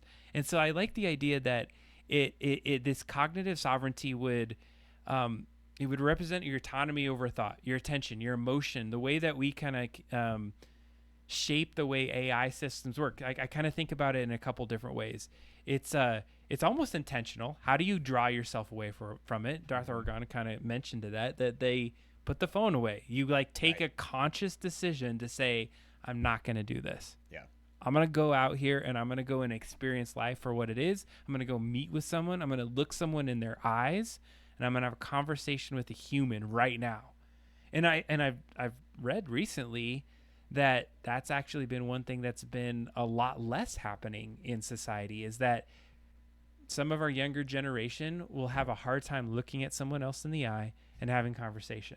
Sure. Because there's friction there. Right. There's a potential that person's not going to like you. You're not going to say the right thing. And it's also kind of scary. That's why people are like, oh, I'm going to go to AI because it's going to give me this sycophantic response and I can get engaged in those kind of things. And so when I think about cognitive sovereignty, I'm thinking like, how do we start to own our own attention spans? We have been drawn into this with so many different things, like the auto scroll, the constant notifications, the way that we engage with everything. Like we're drawn into it constantly. And so I think that one of the things, and Ryan had mentioned as we have these discussions, how do we start to embody some sort of an action from our audiences, like something that you can do to start to pull yourself away from these experiences that we're talked about through this. And like, we defined a lot of where we see where we're at, not to maybe some depth. We want you to go out there, go research something, go look at what enshittification is for yourselves. Understand that history. Understand what's happening with AI right now coming out as slop. But if we can control our intention to be able to like look at our own focus, and so that's an internal thing. I think it's really hard for us to do that, but maybe there's some legislation we need to start looking at. And we were talking about this with AI. It's like we can't stop it, but is there a way to slow it rather than like looking at the infinite scroll or these algorithmic prompts that keep doing that? We have to practice some things, like turn off autoplay, mute your push notifications on your applications there, like start to engage with like friction kind of things. If there's ways that, like, I would love for auto scroll to be turned off, and I know everyone gives me shit about tildes, but one thing I absolutely love about tildes is I have it on this mode where it shows like top stories within 24 hours and I get to an end. Yeah. I get to the end of it and I'm like, good, I'm done. Right. Like I feel like I can then go about my day. Like I'm not just scrolling through these things endlessly. Yeah. So do you see where I'm kind of getting at with this? Yeah. Is that, well, I mean, to me, it feels like you would have to do it as your own personal thing. I feel like it gets, and I know we're in like the future sort of state of this kind of stuff. And I feel like I always come to the point where like, it's why I think you need an AI on your side, right? Like you need an AI sort of looking over what you're doing and filtering some of that stuff for you, say. Like you're like, this is how I want to, you would tell your own AI, this is how I want to live my life. I don't want to be constantly scrolling at things, but my stupid human brain has a hard time sort of dealing with that. And it would go, okay, great. Like, I'm just going to sort of regulate the feeds that you get and make sure I'm going to look over sort of the videos of the things that you do and make sure that they're not kind of propaganda. And that's what I'm going to feed to you into your thing, because I feel like we as humans have a hard time doing this. And I don't think there's going to be a legislation that's going to stop us. But like, I do think I almost think it's like we need the AI for good, for the one that isn't thinking about capitalistic things, that is thinking about my well-being. And I hope at some point we get that. well, I have two things. Number one, I don't think you're really shitting on me there, Mike Azul, about Tildays. I love the constant little jabs about it. It's actually it cracks me up. It's fun. So no, it's fun to say that. But I do want to say something about Darth Orgon. I 100% agree with you. Is that I believe one of the problems is that you get biased with it because it's gonna want to just like riz you up on the things that you want to see. Like I think some of the things about AI is like if it's truly about looking at you, they're gonna like, if you like all these things, I'm only gonna deliver what I think you like. And I think some of the times like the exploration of bumping into something completely like new and diverse that you don't even know in yourself that you like AI is gonna try to find this range of things that it wants to deliver to you. AI now is doing that. Right. Like AI is all it cares about is rizzing you up, right? And just showing you whatever. But like I assume it's going to evolve into the future, you know, where it's not so sycophantic or it's not so like you can, I mean, people put in prompts, right? They put in system prompts that say, don't do that. Always question what I'm doing, right? Like I mean, you've seen a million of those YouTube videos. Here's how to do it so that it doesn't, you know, act like that. And I think like you could get to that at some point and you would say like, in my best moments, this is how I want to be as a human being, is I want to be healthy and I want to be happy and I want to, you know, spend some time on the internet, but I want to spend lots of my time outside. And it would sort of be on your side and say, okay, great. Well, I found a bunch of pickleball, you know, leagues. You said you like pickleball. Like, here's the frictionless way to sign up for all of those things that now is tons of friction. Whereas brain rotting on the couch is zero friction. I want the AI that's sort of saying like, hey, you know, hey, let's get up and do these things. Hey, I easily signed you up for this type of stuff. Or I easily put you in this kind of situation that makes it easy for you to not just sit here and rot. And I don't know. I think someone could sell me an AI that had more of that sort of frame of mind, I guess, right? That I would then pay for, you know, and not have to have it go into ads or any of those other nefarious things that are keeping my attention. I just go, oh, how about I give you $100 a month and you care nothing about any of that other stuff except for my family's well-being. And you know, like I can see where you're headed with that, and actually I can even probably agree with like that being something beneficial. My trust in that, probably not so much. Where I want to go is like an example of some things that maybe kind of embody what I'm trying to even think about in our own autonomy of things. Is that I don't know if you've experienced this, and this is maybe a unique thing to myself, but there's been times where I remember one time, probably within the last 5 years, I was like sitting in my bed and I looked at the clock. It was like 9:30, and I was like, I should go to bed. Like I'm gonna go to bed right now. And then I'm like, you know what? I kind of want to go out and do something. Right. And like, I'm on the fence between like, I'm just going to go to sleep and have this basic night that I've had many a times in my life. But then there's this weird, risky, like, I'm going to go out at 9:30 at night and I'm going to go out to this bar and have a drink and like do a thing. And, I remember in myself, I have an internal kind of back and forth. So this is all inside myself. There's no AI telling me to do it. There's nothing that like is pushing that. And I made the decision, and this is a real story. Like I made the decision in this one case that I was like, I'm going out. I'm just going to do it. And I felt nervous about it. It felt weird. I was like, but I'm going to do it. So I got up, put my clothes on, and I went out to a bar. And it wasn't necessarily that it had to be a bar. It could be anything. It could be an experience.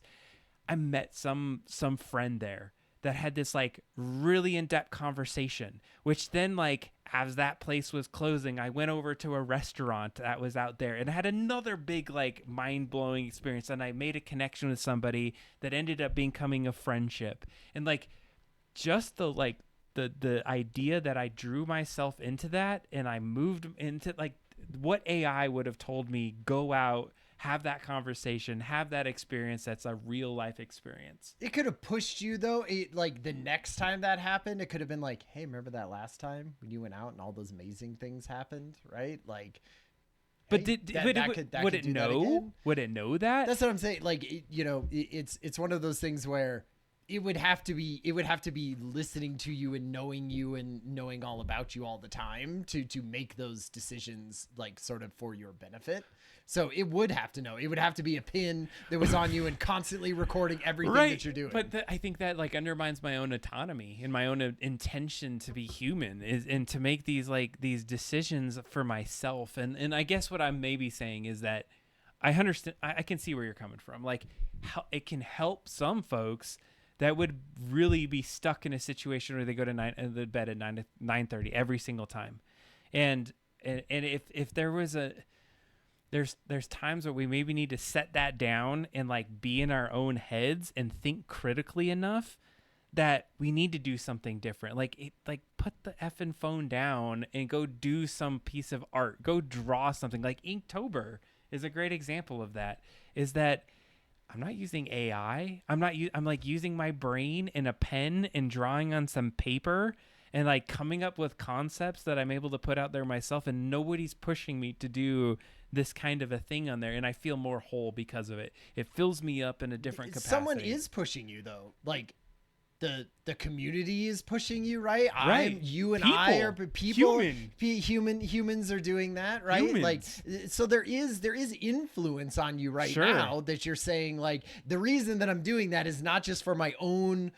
Like, you're not drawing in November's Inktober or whatever and never sharing it with anyone. Like, you need the validation that comes with, like, sharing it with the community, seeing what everybody else is, people giving you little likes and little hearts on your little drawing, right? Like, those are all, like, the little tiny things that force you, or that sort of push you to go, I will do that instead of this, right? Mm-hmm. And I'm saying, like, that could be an AI that is on your side and sort of saying, hey, let's just nudge you to be happier and healthier and wiser and better.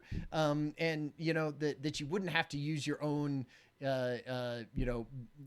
decision making all the time for that. Like, I want something nudging me in the direction of my own happiness. It goes to our inner personalities of what nudges us. So you were talking about earlier, I think that I can sit in your shoes and I can understand where you're headed. And, would you feel like, let's say you're posting in your Inktober thing and some bots out there are giving you thumbs up and hearts. Do you think that evokes your engagement as much as it is, like, knowing that Ryan put this, like, little emoji there? Or maybe it's not as much, right? Like, but say Adam gives me a thumbs up, right? Okay. And then my wife gives me a thumbs up, like, and my son gives me a thumbs up. I'm like, yeah, cool. Like, that feels good. People are doing stuff. And then let's say I get 30 thumbs up from random people. I'm also probably feeling pretty good about that too. Like, I don't know who they are. Maybe they're bots. Maybe they're no one, but I'm sort of like, look at all these people. Look at all these thumbs up that I have. I feel like there's stupid human brain stuff going on in there where you just, like, you can't fight it, like there's things that you need help on to be the fully fledged human that you could be. And it's hard. It's hard to do that yourself. And right now, everything is fighting against you. AI is fighting against you. Slop, social media feeds, TV, everything being frictionless and all of that. It's really hard to fight. It's really hard to fight against. And I feel like it's going to be hard. It's even going to be even harder in the future. And maybe, I mean, you're making my point a lot, is that it's not necessarily about turning off the technology. Like, it's going to be there, but what I want to reclaim is my own ability to have a judgment on something, like my own internal piece that says, I'm going to do this because I came up with it. I didn't get prompted or pushed to do it that way. It's like, I'm deciding out of my mind to do that. That's my biggest thing. You're not deciding that Inktober is an amazing thing to do. I'm beyond Inktober at this point. But like, I'm just saying, like, when I make a decision on things right now, like, usually even, like, I reference my phone a lot of the time, and, like, it helps, like, augment those decisions. Okay. And I think that I want to reclaim more of that back in myself. And, like, I want to be able to not always rely on that. And I don't know. I think we're maybe the Pandora's box has been opened. Sure. And maybe that's where we're headed with this discussion tonight, is that have we gone so far in our society that we're so integrated with technology and so dependent on it that it is just there so pervasively that it helps us make decisions. Yeah.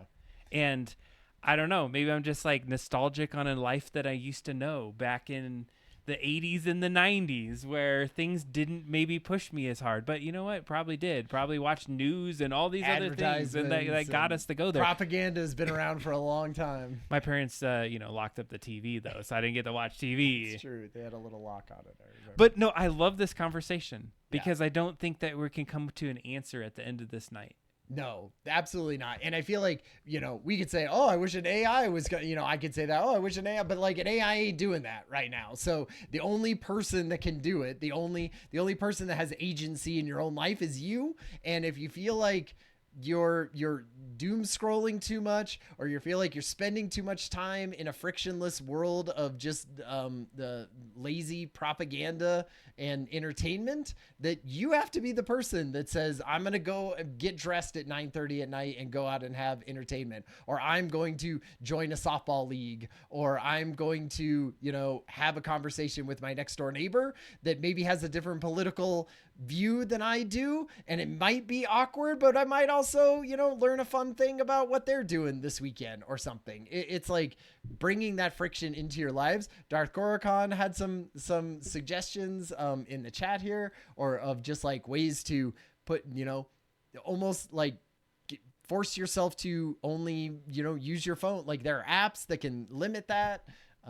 Just like use your phone for phone. You get a message, it's a human-to-human connection. You get a phone call, have that, but don't go on a social site. Don't go play a game on there. Like use it for just the connectivity between humanity and others. And it sucks because the app is trying its damnedest to have you not use it in that way. Oh, and that's and this is where I feel like part of this is just an internal struggle, because I even would say in the last probably couple months that I just numb my brain. I come home like busy and tired, anxiety and all these other things. And I'm like, what would be really good right now is if I could just scroll YouTube shorts. I'm like so stupidly addicted to YouTube shorts, and they're so terrible.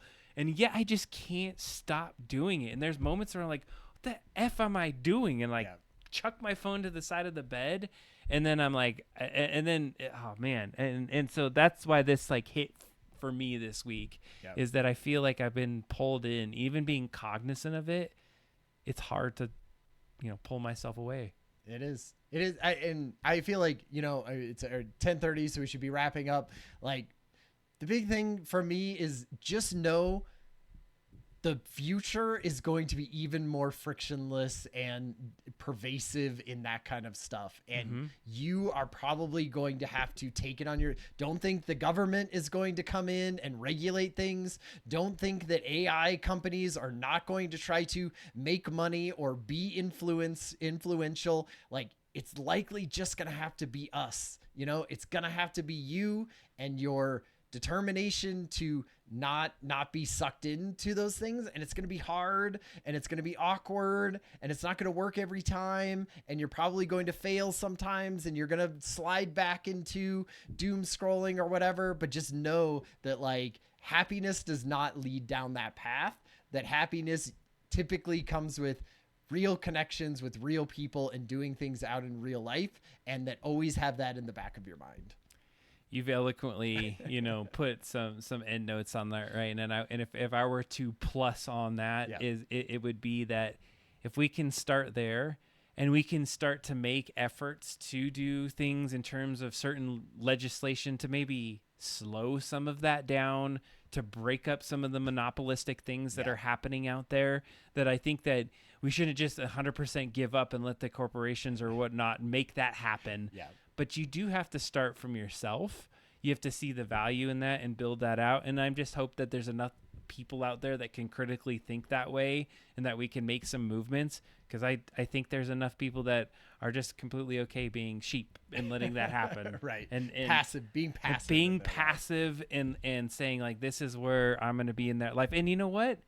If that's your choice, then that's fine too. Like, I'm not going to make any kind of judgment calls on that. But I do want to make sure that we're not being directed by certain like invisible hands to go one way or another. So I appreciate this conversation. It got into like some very philosophical and like interesting kind of perspectives that I feel like I need more research. I got to be honest with you. Yeah. Like, I don't feel like I'm like well versed enough. And again, I'm not like gonna like say that this is the thing, but this Enshittification by Corey Doctorow I'm gonna give some let updates us know. on that. Maybe over the next month as you read it. Like, I would love to hear more of your takes on it. Well, and one of the things that I would say as we wrap is that as I did get into some of it, they gave a lot more historical kind of things around, like capitalism and feudalism and the ways that we've got where we're at, and maybe some real answers of where we can take it. I think we had some good opinions and insights tonight. Yeah. So thanks for the conversation, Ryan. Absolutely. Awesome. And thank you everyone in the chat for chiming in. That's always fun to read those, and always enlightening. I feel like we went like down a dark path tonight. It was hey, like, oh my God. like this is if this was our 3-part series on that, like the darkest one is sort of social media, right? Like it's the most sort of nefarious, I think, like for that. So it was gonna get dark. And is it even social? It just feels like our lives have been taken over with this at this point. It's much more beyond that. We're so interconnected with our devices, and I always laugh. We're beyond the thing now. This is post show discussion. Well, speaking of post show, and doing things in real life, and also celebrating things and being part of a community of stuff. Like we gotta celebrate Adam's birthday and give him things. I maybe needed a topped off, or a little extra whiskey here for the celebration. Oh God. And we also need to figure out like what is some of this oh God, it's things, pain time. It's pain time. God we gotta bring America. with every life comes celebration, but also pain, and so we bring that. So first of all, I want to give you your gifts. Happy birthday. If people coming in know that today is Adam Poshis' birthday. Like 45. 45. Hey, I feel like that's a good, five. like 45. That's a nice, Let's cheers. Yeah, cheers. Thank you. Cheers, everyone. Cheers to Adam. 45. Okay. Like all males giving another male a gift, I didn't wrap this or come up with any sort of thing for it. Good for it. So the first things first. I thought these mostly. I just thought these were fun. This is not the main gift, but like, look at these. Oh my God, that's so cute. And I thought so this is tiny little whiskey. So it's oh my God, it's so 86 cool. proof Irish whiskey. And what it's meant for is like, hey, you're out on a hike, you're out on somewhere, right? Like maybe you just, you want a little 2 stacks. It's called 2 stacks. This is like a full. That is a lot of whiskey. I think it's two shots. Damn. So like it feels like you're legit. you're out having, basically you can get yourself a drink, in a place where you wouldn't necessarily dram that can. What's dram? A dram? I don't know. Isn't that like dram that can? Like a measurement? A dram. Bring one to work for emergencies. Exactly. You keep it in your bag. Oh my God. Thank you. Yeah, totally. I love it. Okay, so the actual gift though is a while ago, we were doing merch and we were doing stuff like that, and so made those little Game Boy style for the ad, and so I made some little a sticker pack for us. So Adam got 50 and I got 50 of our fun ad that sort of Adam and I in a Game Boy I love background. Thank you. And so anyway, just some stickers to go with the other double drop down stickers. So if you're not aware, then this is an awesome gift. What Ryan what I had done is my sons are playing a sport and they basically have these huge banners. The sport is tennis.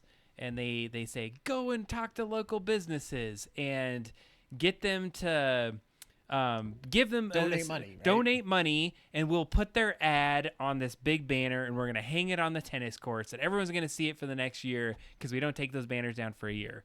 And I was like, last year I think I did my place of my work, and I actually donated it for them and like repped them, and I was like, you know Look at what, that. I want to do double drop down. So I said, Ryan, can you make something like this? And this was what he made, and so it is literally sitting outside on a banner right now on a tennis court at a high school that everyone's seeing, and I'm like, what the hell is double drop down? What the hell is double drop down? So if I see you, you're gonna get one of these stickers out there. Well, so one of my things was, you know, awesome. we're doing this charity stream. This one looks great. And I thought, you know what would be cool? We have a little bit of merch now, right? We have a couple different stickers and things like that. And I thought maybe if people hit a certain donation level, Ooh. we could be like, hey, we'll send you some actual physical stickers in the mail. So I don't know what that level is now. We haven't figured any of that out, but just know, like, if you're willing to, you know, give to the Miracle Network of children's hospitals for Extra Life, you might get a little double drop down merch. I think this is this awesome thing, and so I will get a picture up on the Discord of the banner, because I do have pictures of the banner. It's pretty sweet. So, all right, yeah. But one thing that you just stated, I think I want to really put an underscore under is the Children's Network, right. And I'm going to say that it has a special place in my heart this year because I just took my son. Really? To the Children's Hospital. Wow. In Denver? Just recently, actually in the Springs edition, Colorado Springs.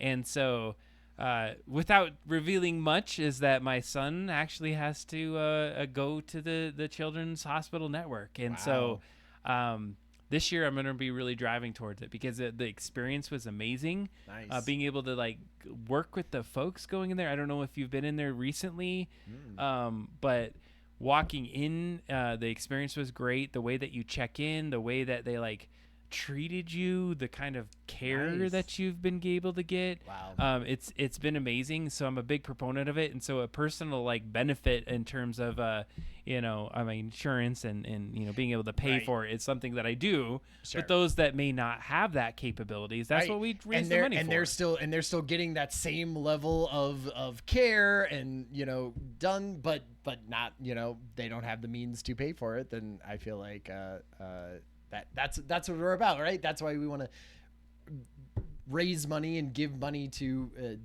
places like that. And I think that's where it I could see where being able to raise the money benefits someone, because being in that space, it was something that's special. I feel good about doing that. Yeah, that's awesome. Okay, so enough of that though. Enough now, oh god, abuse. Now we have to get to the abuse side of this. So sure, people are gonna give because maybe we're giving out some stickers, and because people have had experiences. I have had at least 3 or 4 people, I'm just gonna say it, that absolutely want to give because they've had a really positive experiences there. Totally. People in my life, that's what I always want to come back to is that. But I feel like one of the big parts that was fun about our original year, first year doing it, right, was the Slaptopia. It was like the Slapageddon, like that happened for us doing that. And what we did was basically like anytime. It started with we were slapping each other to stay awake, and then it sort of morphed a little bit into, well, if you're going to give money, right, then we got to do slaps for that. And then the second year we were like, okay, it's slaps, but then we had a wheel that we were spinning, a digital wheel that had things, and we had Adam's gigantic rubber band, that we were hitting each other with. But I feel like we couldn't get far enough away from each other. All right, let's slap you right now. Let's see if this hurts like right now, right? let's just see. I feel like we gotta try some things. And so I have like a list of things that I have been coming up with of stuff that we could do possibly as. So I had a mantra at the top, which was that what do we want? Well, we want something that hurts, but it leaves no permanent damage, right?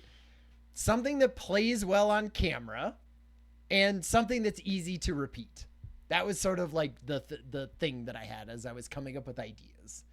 And they started small, which was basically multiple slaps, right? So we just do a wheel and we have multiple where we're just like slapping each other like a bunch, right? See, balls, I feel like, you know, like we can Rochambeau this, but like I feel like that could be permanent damage, you know? And I got to be able to like function the rest of the 24 hours too. Okay, before you get into this, I just wanted to say something. We could do something permanent. What just because you get tattoos all the time, Adam? You knew it was tattoos, right? Doesn't mean that like I'm just going to get. Okay, so what if I committed myself to saying that I get a tattoo in the stream of 24 hours? Like if you're we getting hit a the moment, tattoo, I will get a tattoo. No, like. Oh, like you will eventually get one. No. Not like in the 24-hour stream. Who I will is coming over and tattooing you. We will make a remote way, and I will figure out how to get to the tattoo parlor and get a 24 or some part of a tattoo some part on of me. You, I could get this going. Like right. I have a friend that does tattoos. Nice. How badass would that be? I mean that does sound cool. Maybe if we made it hit a certain amount. Get a certain amount. We would do that. That's one of my my pitches here. All right. We just need to get people out there to do it. I like it. Okay, so then I moved on to rubber band. Yeah, exactly. Laura asked, "Are we picking what the tattoo is?" If we made and the place, I'm like, Adam's getting a teardrop tattoo. Oh right God, here. no like, face, no neck. No. There's got to be some fucking Jesus. Yeah, you're like, if we raise $10,000, Adam is getting a face tattoo. $2,000. I would say a tattoo in a place that is not in like above the neck. I will, or hands, right? Like I might be okay with a hand. Might be okay with hands. Roby at the funeral, like straight like ankle wrap around. You're like went right on his butthole. Right, of course. Let's get kicked off of Twitch. Yeah, something where you could get, because I already talked to Rich and he's like down for us to do a stream, not necessarily a 24 of some sort of tattoo. Like that would be sweet. That would be cool. All right. Well, I'm not doing that, but if you want to get tattoos, I would be about it. All right, let's do it. That sounds good. Okay, so then I had so we had the rubber band, right? Like we have Adam's gigantic rubber band, which I feel like is dramatic, but maybe like loses a little like speed. Oh my God! I gotta slap this guy right now. Yeah. So like so here's what I want to do. I want to be able to try. Yeah. Right. Well, we gotta put this under your arms right here, Ryan. Okay. And then we're gonna slap your neck. Yeah. So that's what I had on here is maybe like on the wheel could be different like places. See, I feel like this is gonna be weak still. Ready? Yeah. I mean, it's okay. Like the neck, I feel like is hard. Like, okay, so you sit down and let's try some of these. Oh God, he's gonna do right. Oh, so you get the weak one. So wait, we gotta put this. I just like basically I bought like sort of different. Why no neck? Side. Oh, because it could be bad, right? The Stealth Mouse has some good ideas as why you shouldn't put it on the neck. Like back of neck. Yeah, because there's locations on your body that you can like have some like terrible things happen if you do that. Well, so I was looking up, I was asking ChatGPT. All right, dude. All right, you're gonna do it. And I was like, what makes a rubber band hurt? Oh God. And they were saying, how come I get the hurtful one? Well, hey, you were just slapping me in the back of the neck. But you were like, that didn't hurt. And apparently backs of the necks are like some horrible thing that you didn't even. Major vessels. Yeah. All right. So I'm getting a hand slap here. So let's do. I'll do the small one. This is one that I had at my house. It's like what, a 6-inch or something like that, 7-inch. I already feel the pain right now. And so what I wanted is like maybe, something like this, and then like. Down. Oh! But I feel like I don't know. Is that okay? Do it to me, and don't play it up. No, that kind of hurt. You can play it that up. That kind of hurt. Thing. It's gonna leave a mark. Look at that. There's like, already a mark right there. Look up. At that thing. That hurt. That went right across the vein. So do it to me. All right. You went pretty damn high. Yeah. Oh, see, that's wimpy. wimpy, Adam. Like, Right, pull it up all the way. I want it all the way to the top of how it would go. All right. I mean, I feel like that's okay. But like Ryan's all badass. So now God. so now let's do the 17 inch one. Jesus Christ. Okay, so I'm gonna go with my other hand. opposite on this hand. One. I don't. That's right? like right on my veins. I'm very veiny. And then, like, I feel like you can't even Oh, get high enough. God. To the So ceiling? No. God. Oh. Okay, that wasn't as bad. See? So That I wasn't feel as like bad.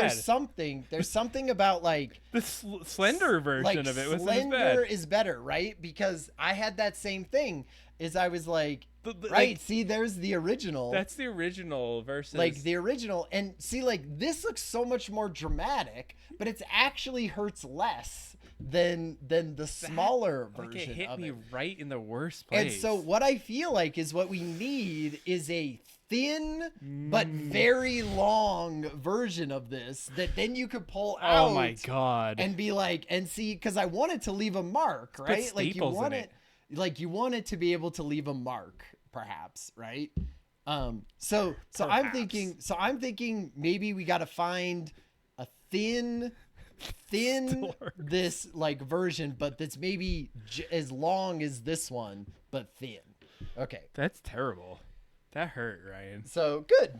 Because Good. people are giving money to this shit. It has to hurt. Like, that's the whole point. Well, you're sadomasochist. Is that the person that hurts people? I'm pretty sure that's the person that hurts people. No, I think they hurt themselves. We right? should What about hypodermic needles? Yeah, I feel like that's Like doing like a design in ourselves or something. Oh man, isn't that permanent? No. Okay. I think we should do that. So then All right, I had the shocking one. Like, do I need to go get we should do that. We should talk about like. I'm gonna get the shocking. So part of the shocking thing that I thought would be. So Adam has a thing that shocks you, but it like builds up to the shock, which I feel like doesn't make it as like it needs to come out of nowhere and hit you. And that's what's like fun on camera and stuff like that. So we might have to find something that is not because what was that called? What's that called again? This is a tens machine, machine. So I don't even know if we can see it. How it probably doesn't. It's lit up, but okay, you could kind of. It has to like. You can see so there's all these different. Oh, there! It's even better without the light on it. Nice. But I don't know. It's probably gonna go. So you have this ability to turn that.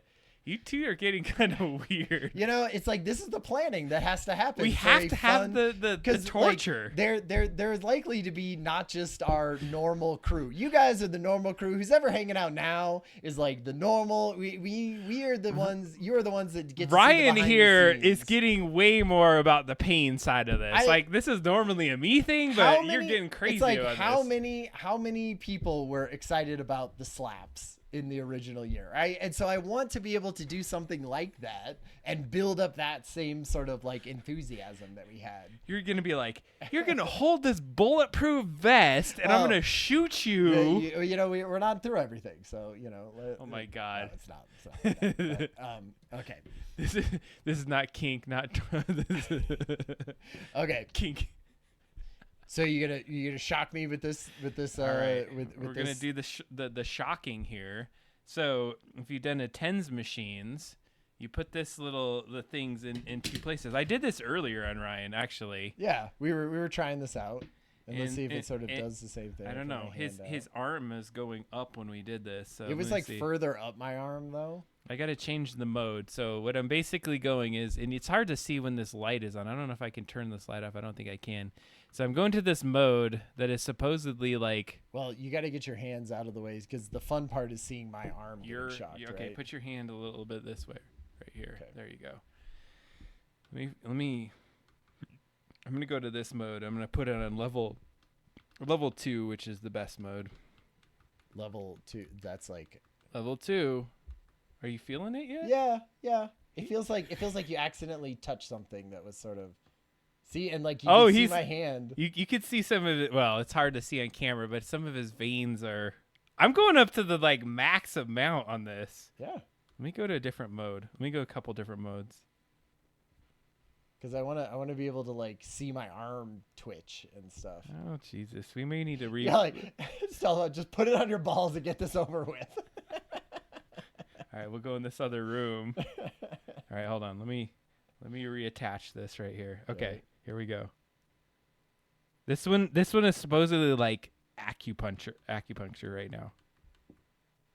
Yeah, I feel like it feels sort of Ryan has some vibraty. It just feels vibraty.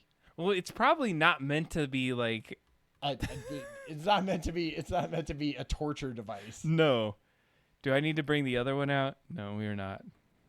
You know what I'm talking about, Ryan. Oh, right. Yeah. No, I think we're good. You're there. like, this is a family stream. Yeah, it's sort of. I mean, it kind of hurts, but it's sort of. I mean, it actually almost feels sort of good. Well, that's the point of it. It's supposed to feel good. This one so, like, how do we jailbreak this thing so that we can make it to not feel good? This one's supposed to be like if somebody was stepping on your back, according to this one. What? Like, one of these has got to, like, make your hand. And I don't know if I saw a finger movement there. Oh, Mike Azul. In case you run out of ideas, I noticed that both of you have a full head of hair. Okay, so where should we put this stealth mouse? Is there a place? Oh, his fingers are twitching here. There we go. There's a good one. So there's his Yeah, that one is like, you can tell is hitting some sort of muscle. It's like making some twitching going on right here. Yeah, that's not so bad though. It almost like I said, it almost. She's gonna come over here to help us out. I feel like we should do some.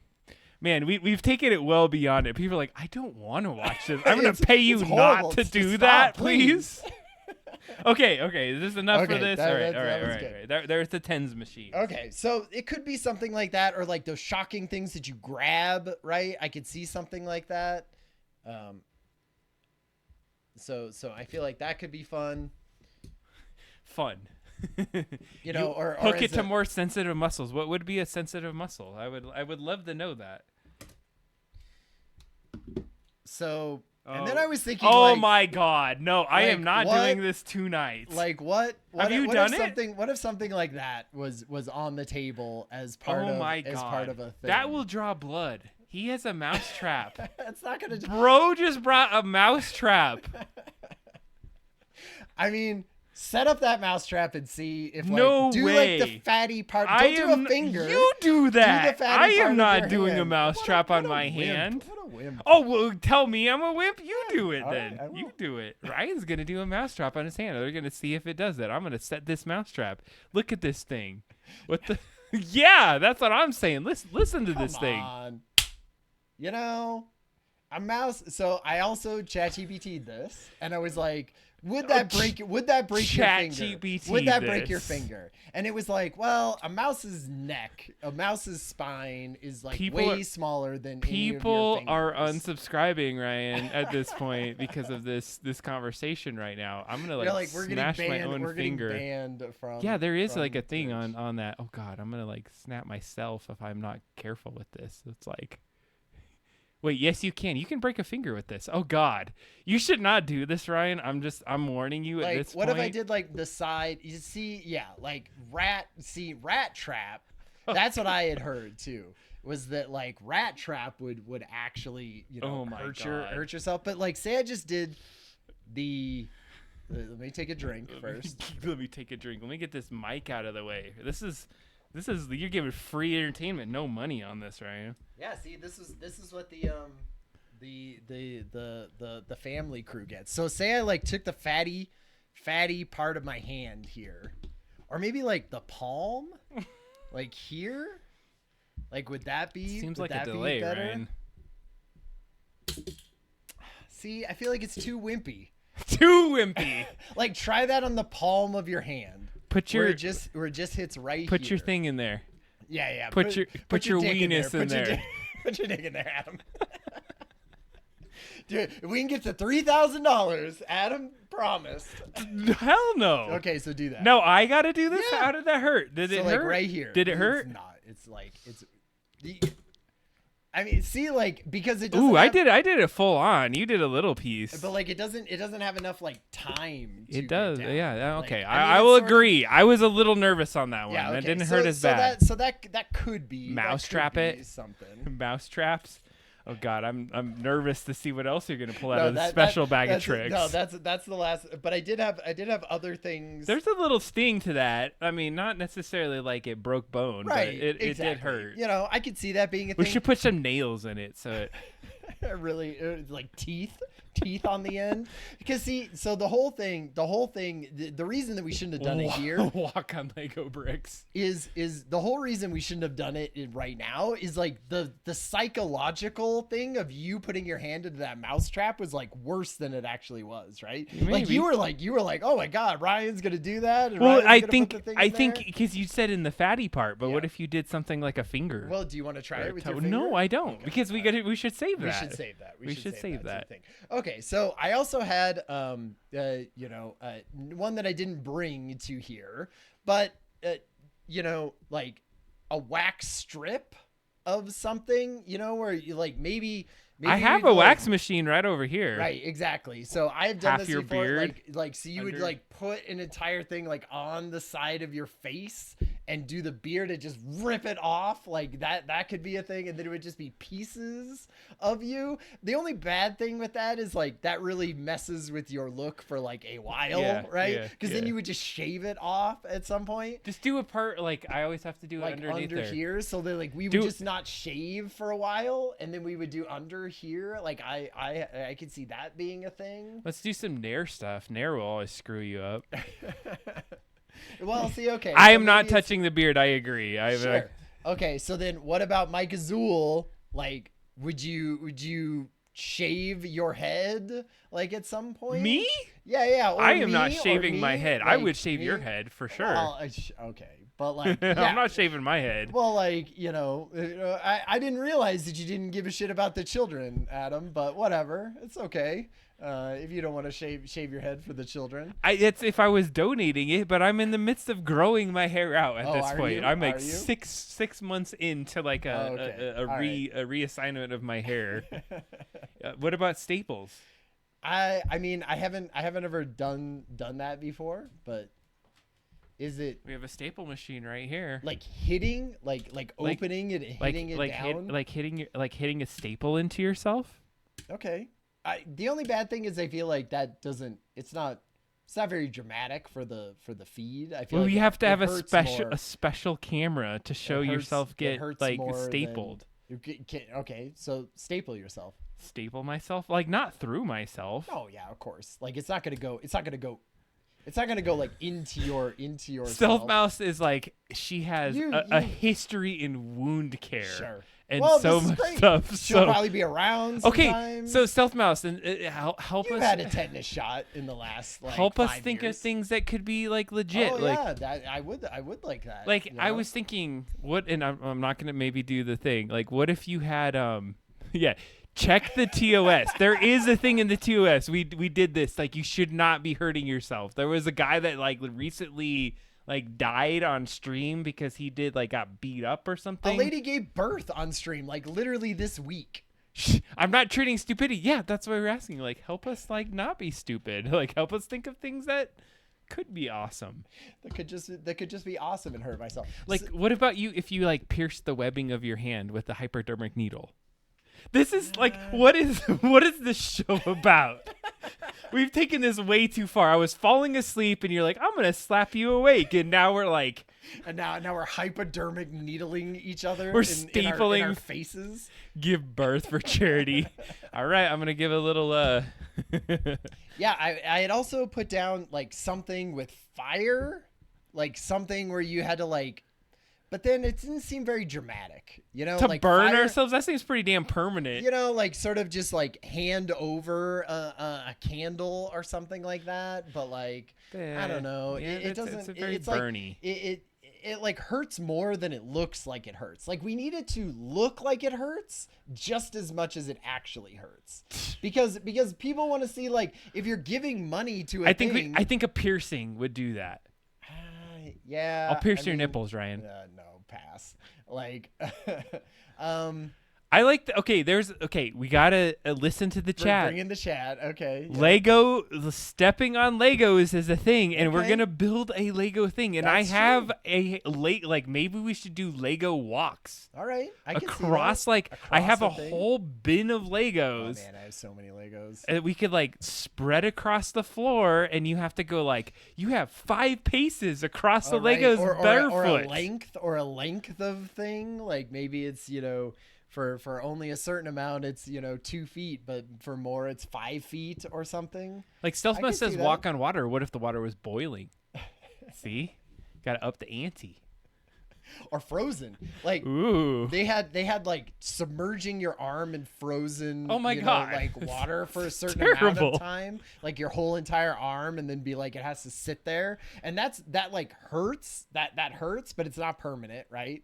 And then but the only thing with that is I feel like that's not very dramatic for people watching. Like it feels You I can don't know. you got to make it dramatic. you got to make, but then like I don't want to fake it, what? There was the Titanic one. Did you see that at the thing that they had water that was at the degrees that you would have been if you were like in the water of the Titanic, and people couldn't do it. Really? It was a thing. They were like they could get to 30 seconds. Like that could be a thing. Like who can do it the longest? All right. Whoever does it the longest gets to slap the other person with their cold frozen Yeah. hand across the face. I love that. All right. I like that one. The Titanic slap challenge. So Titanic. It's amazing. All right. I feel like we came up with some good things here. Hell I feel yeah. like, okay, so how do we think we want to do we want to do the wheel again? Because I feel like the wheel was good because it added a little like, it wasn't just the Drama. same thing every time, right? And you could see it. So maybe we just change up what the wheel is. So we could have gigantic rubber band from as far back as we could possibly get it onto this. I think like this one at certain places on your body could be fun. So okay, here I think I'm not watching. Stealth Thoughts, we're gonna make this good. I promise. It's not gonna be. So I think I like the idea of this, but I also like the idea of chance. And so one of the ones that I was thinking about, imagine that we had like a box, and we both put we had to put our feet in the box, right?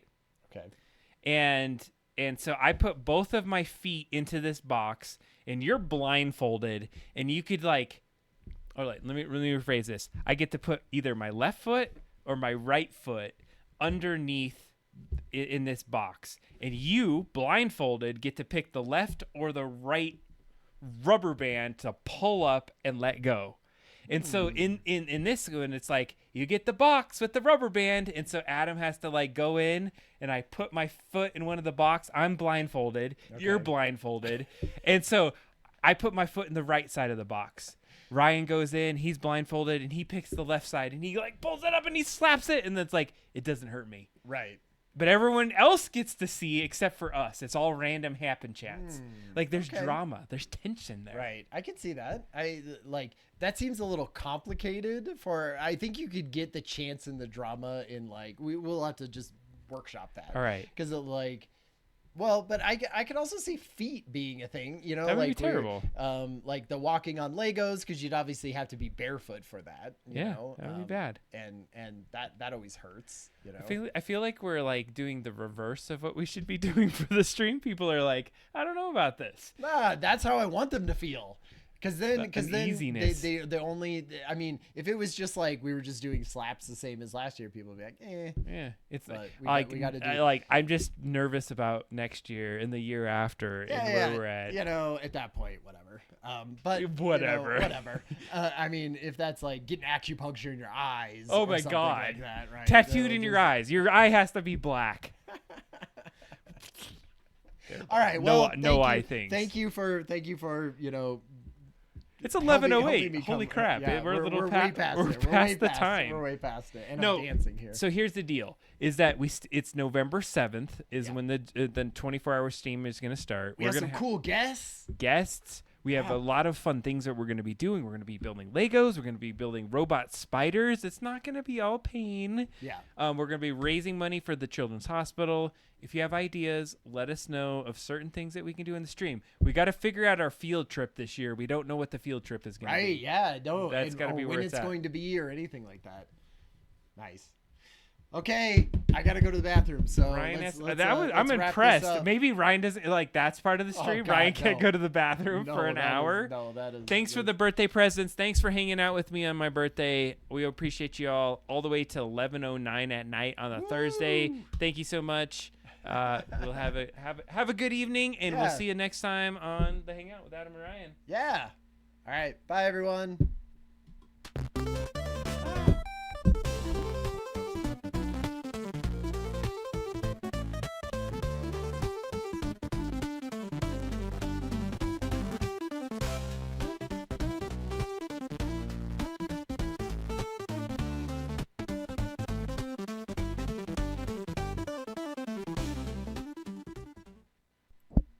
Bonus moment. Ryan's in the bathroom. I'm freaked out. Why is this dude such a sadist?